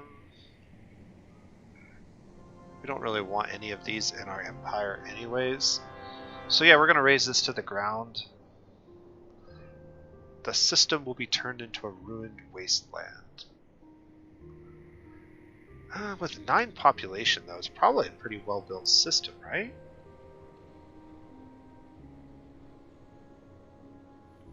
Maybe we should take ownership of it. Not being able to see it, this is where having a spy would be kind of handy, because we could actually look at the system. The ocean world, oh, this was, okay. This was the home world of the amoeba. We actually made contact with them at the beginning of the game.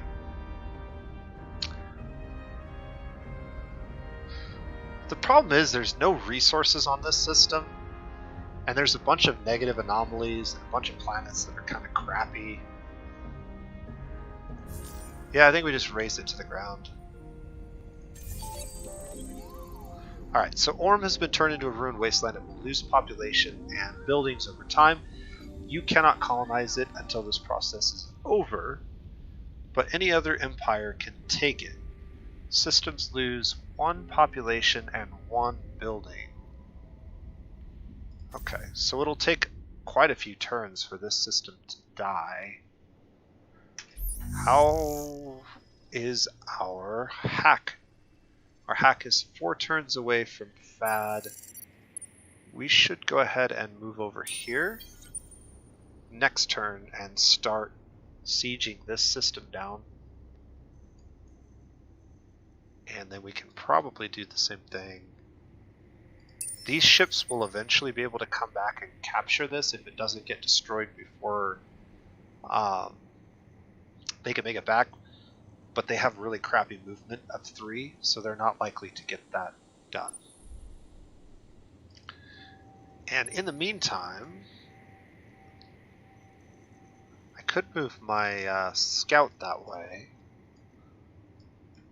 but I think we'll just leave him here. Boy, we really just can't catch a break with a probe though, it looks like.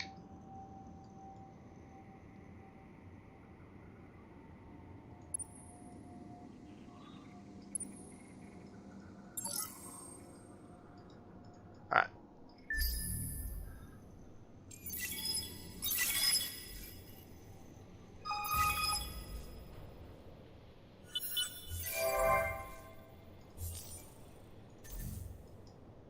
The Hive cares little for the interests of other races. Well, that's interesting. I guess it's a good thing we didn't leave yet, because the last thing I want to do is let the Cravers jump in here.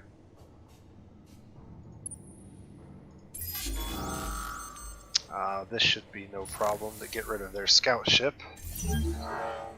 He'll retreat back down the lane he came from. Tell us.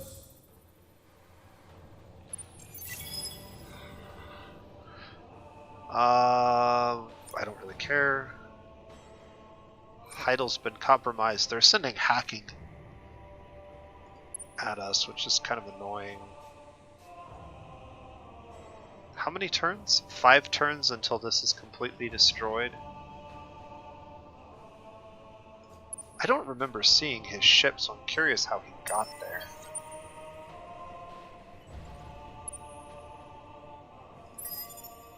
Alright, we can blockade this. We won't be able to completely remove their defenses, but by the time the hack gets here, it'll be mostly gone and we should have no problem finishing them off. I can also send some probes. I want to keep an eye on this guy. Alright, that's been finished. More Imperials. This system. What do we got here? Only one planet has food on it. We should keep everybody on that planet. Ooh. Oh, right, we got one of these. They get food, and we're going to grow another one, so I'm happy with that. That's fine. There are 4 planets in this system. Predictive logistics is a great building when you have 4 planets. Also, the hot sterile, that makes this very, very effective. The food buildings we should probably make.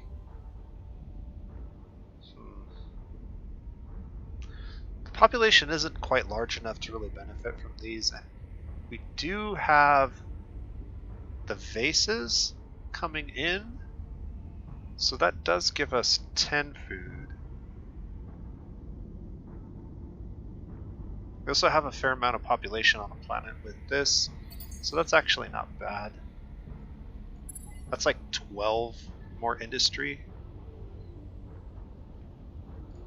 Yeah, let's just get all the industry buildings finished, and then I can queue up the food buildings after that. Alright, we got one of the battleships done.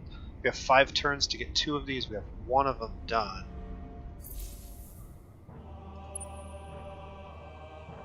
And this invasion's not going to happen just yet.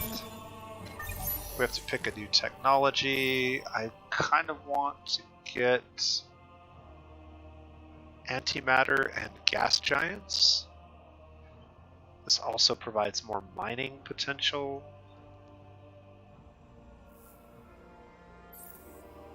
But the other option is definitely more command points and start working towards unlocking that. Or increase our cap. We're about to take the 8th one because we are going to take this system. That puts us at the cap, but not ahead of the cap. So that's definitely going to need to happen.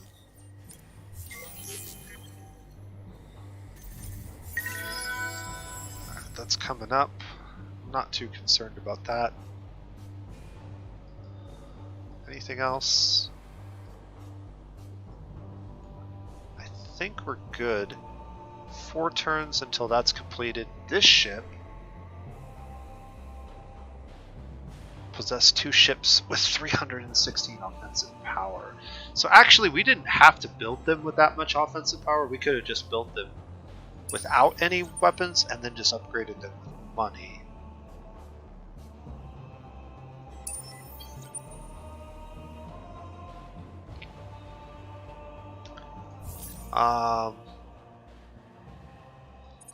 So let's go ahead and edit this. Okay, so we want to have lots of these, and then I do want to have some bullet weapons just to give us some defense against missiles. And then as far as engines go, we're going to want the Hyperion engines. And defensive modules, I can have up to 3. Or we could run something else here. I could give them like pretty reasonable movement by doubling up my engines, but I'm not sure I like that. We will have antimatter. If I put this here, that's expensive though. Like, it increases the chance of being targeted, but it repairs 5%, up to 15% every phase. That's really good. Especially if you have a lot of health, which we kind of do. And then I could also just take the titanium slugs.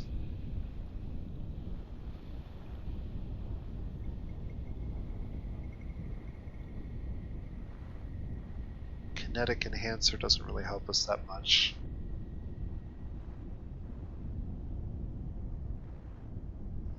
I'm kind of tempted to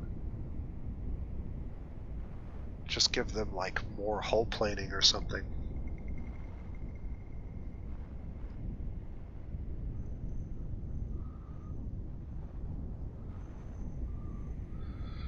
I guess the other option is definitely just like give them more movement. I don't really have a lot of Hyperium to spend.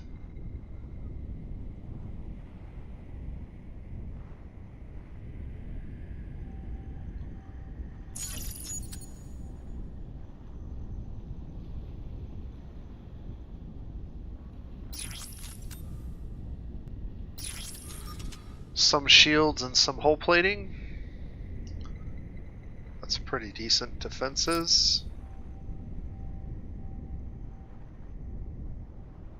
We could give them even better shielding.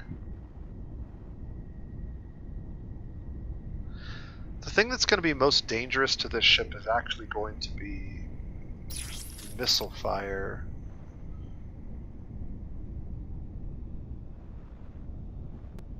Our lasers are going to be really, really good at long and medium range.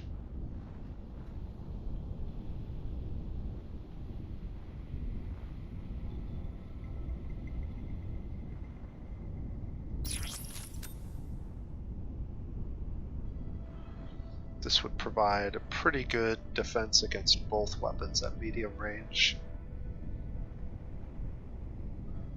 I like that design okay. We'll go with that for now. And it's only going to cost us 800 dust to upgrade that, so there you go. Now we have our first battleship ready for action. I'm going to leave it here for now.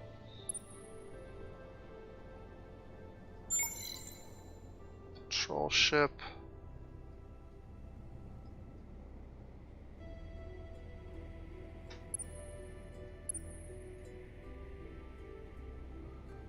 There is a quest marker over here. So we'll send the patrol ship over there for now. And he can just defend that system for the time being.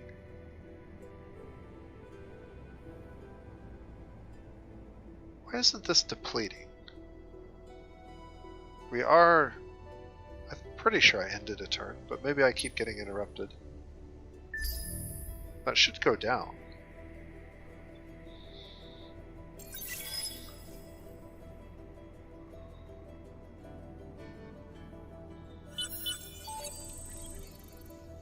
Get out of my face with that. Okay, it went down that turn. That must have just been a long turn then. This is gone in 4 turns. This is completed in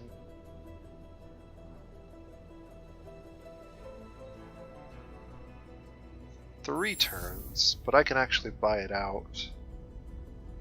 Do I need to buy it out? I don't really need to buy it out, right? As long as it happens.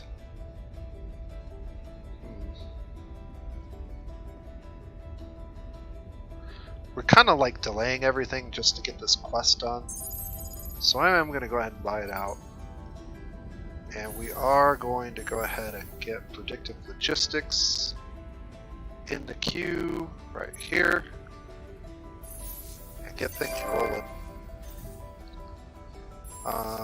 Population wise, what do we need to do, if anything? Nothing yet. Just keep growing.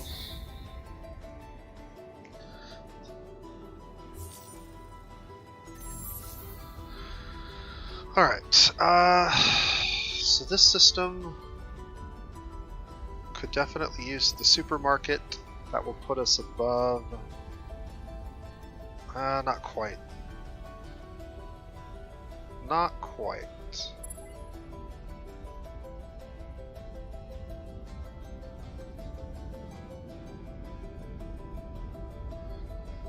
Yeah, I don't have any way to get the approval a little higher over here.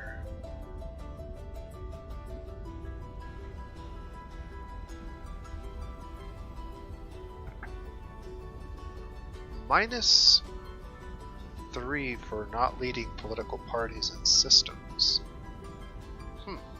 Not sure what's going on with that.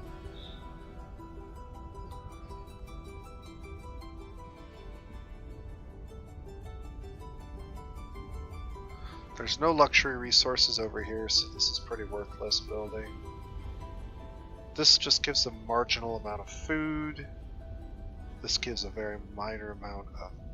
So that's really the only thing that's worth anything in this system. Actually, that's worth something. We have a fairly decent sized population here. And we do need the food buildings if we're going to fill these out completely.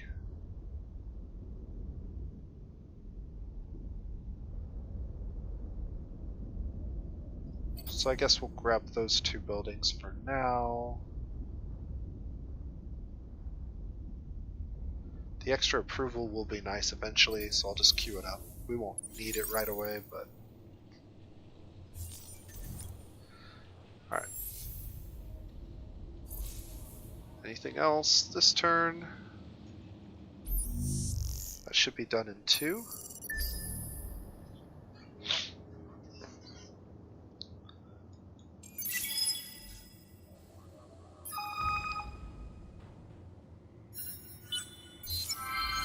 So this was completed and we got a reward of 30 titanium for all of that trouble.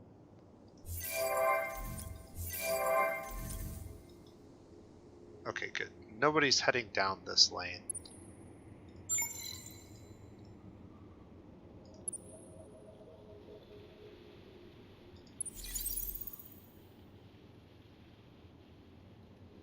About half of their defenses will be gone by the time we invade that system.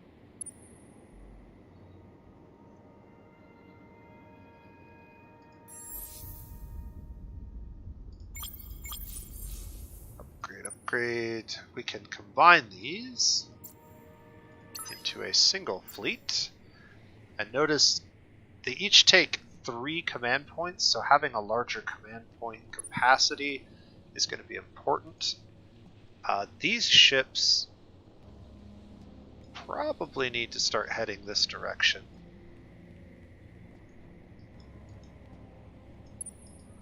We can always build more over here if we need to, but these ships are ready to go, and that's going to be 6 plus, what do we have over here? 6 plus 5 is 11-ish, so that will give us plenty to work with. In fact, we could probably build 1 more.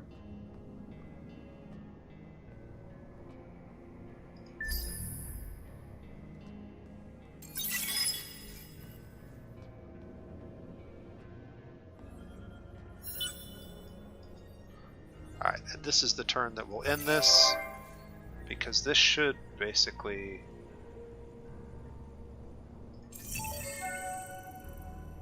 completely ruin their day. They have a ship. The hive is... Okay, I don't care about that. They have a ship, and we can invade because their ship keeps disappearing. I'm not sure what that's about. They'll stampede and basically lose the battle. Completely lose the system to us. We'll occupy it because this is a pretty good system. And they won't be able to do anything about it because they are bad. We'll just keep sending out probes down the lanes. We can keep vision on stuff. It's very important to constantly send out probes. Do you really wish to push us to the breaking point? I'm not sure why they're so angry with us.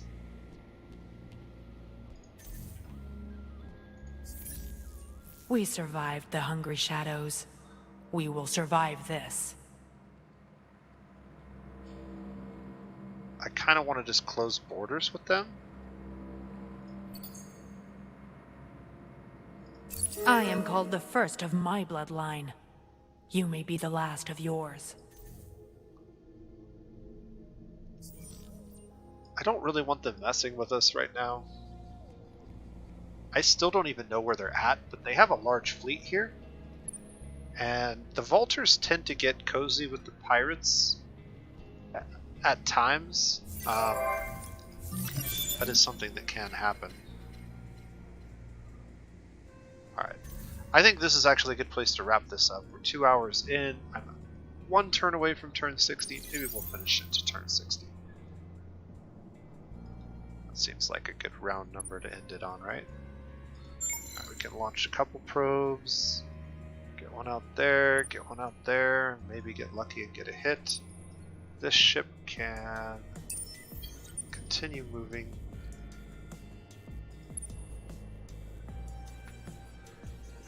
And these guys don't necessarily need to stay here anymore.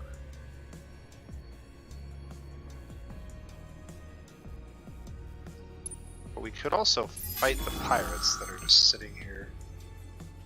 That's probably worth our time. Free resources. We'll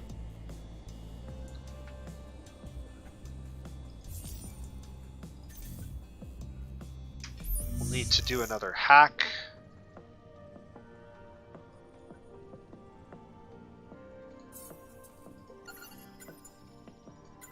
Seven turns. And I can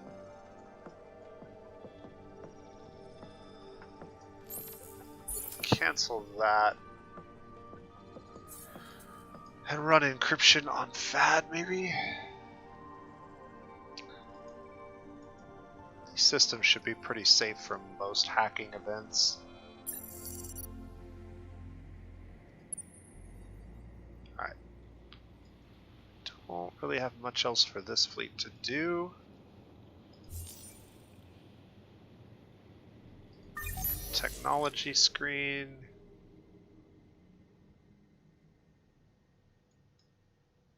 I'm really not sure what, if any, of these that we want to grab. I guess this one gives us a bunch of extra command points. It also gives us rail guns, which are interesting.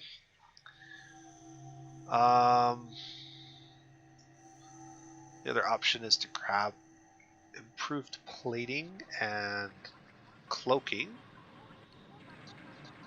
or uniform shielding, which gives us massive amounts of shield, and anti-cloaking. We're not going to be taking one of those.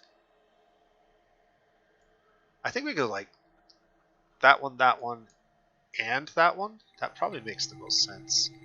Those are the three most valuable ones in that line if you're not going to take the weaponry.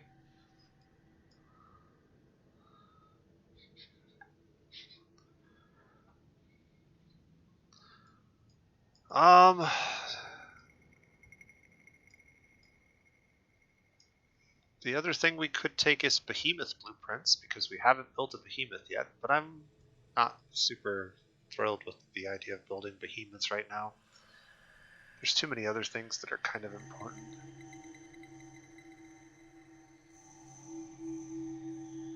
Repair bots, that's interesting.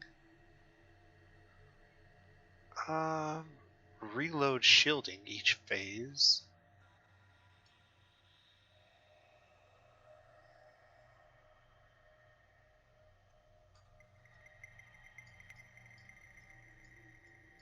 I did need that, so let's go ahead and grab that for now. This system needs to be queued up with stuff. What do we have? Ugh, Kessler syndrome's terrible.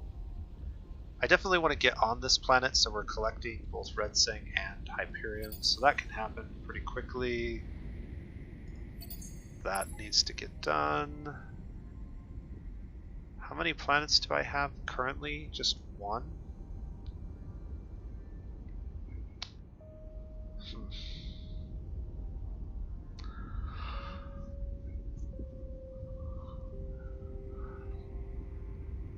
Yeah.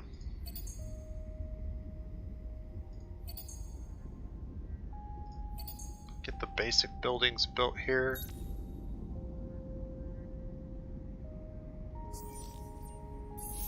And that'll be it for you. Laws. We still need to run. Yeah, we needed to run that other law for a few turns, but our approval ratings are really low again. It has to do with raising this system. This should be done soon, though. And then that penalty will go away. Alright, so where do we want to send these guys? Are these guys ready to move this turn? Not till next turn. This guy can move next turn. This guy is already en route.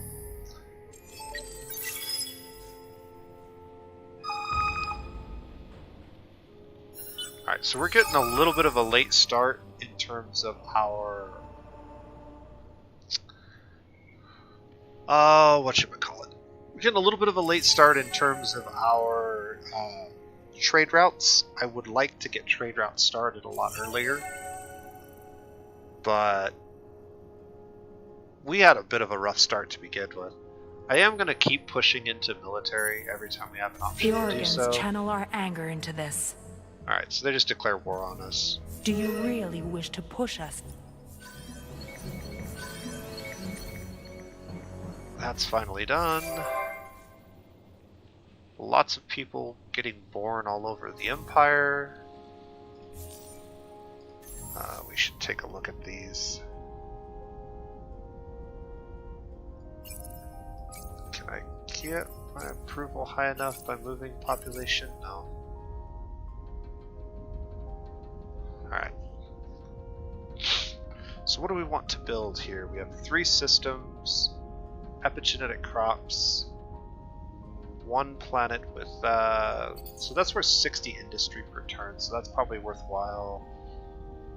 The approval, I mean, technically I can get to like 75? It would be 85 with the 10 from this, and with the 10 from that, that would be enough to put us up above the limit, but I'm not too keen on worrying about that just yet.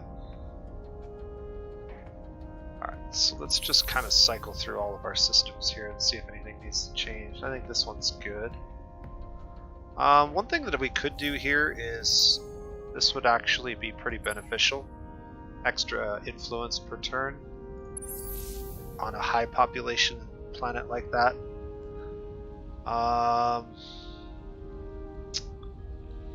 Nothing really to do here, it looks like. And same thing here. Predictive logistics is going to be very valuable. Once this gets colonized, that's worth 80 industry.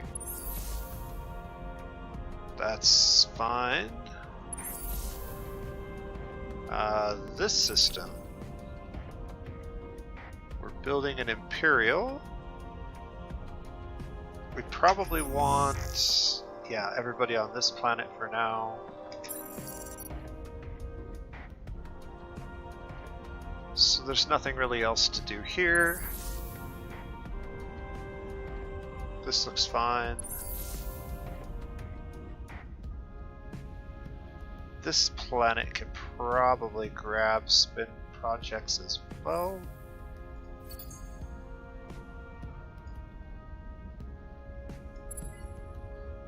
I probably could get that done in a single turn, but we'll just keep it as is for now.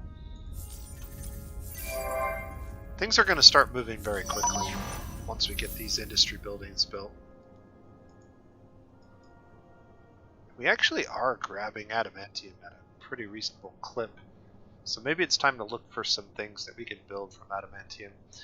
There were some modules in that one tree that looked interesting in the science tree, but we're not going to actually do that this turn. I think we're just going to end the turn. Okay, so this is probably a good place to go ahead and end the video, but you can see we're being really aggressive. By turn 60, we've all but eliminated the Riftborn. We definitely have the Vultures to deal with, and to a lesser extent, the Cravers are nearby. We also have the Academy. So lots of things going on here. We're going to be able to start flexing our muscles as we get our industry powerhouse online. We're going to be able to build ships like crazy. That's going to allow us to build massive trade routes and defend them, which is in turn going to allow us to expand those fleets into deeper and deeper territory, growing our trade routes bigger and bigger, and basically conquering the galaxy. Hopefully by turn 100 or so. Not going to happen. Probably more like 200, but we'll see. This game is sort of snowbally in that once you get going, things go rather quickly, but then you have more to deal with. Like, you can see how long it takes me just to flip through each of my systems and give it a few moments of my time.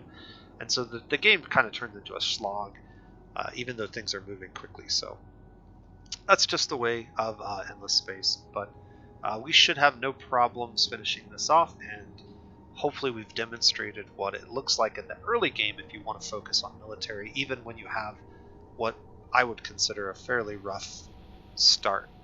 So that being said, this has been TheNosePlays, and I hope you guys are enjoying this video, and we will continue this one at least a couple more times into the future. So if you do have suggestions for my next playthrough, please leave them in the comment section, and I'll try to keep notes of what people are most interested in seeing next, and we'll see you then.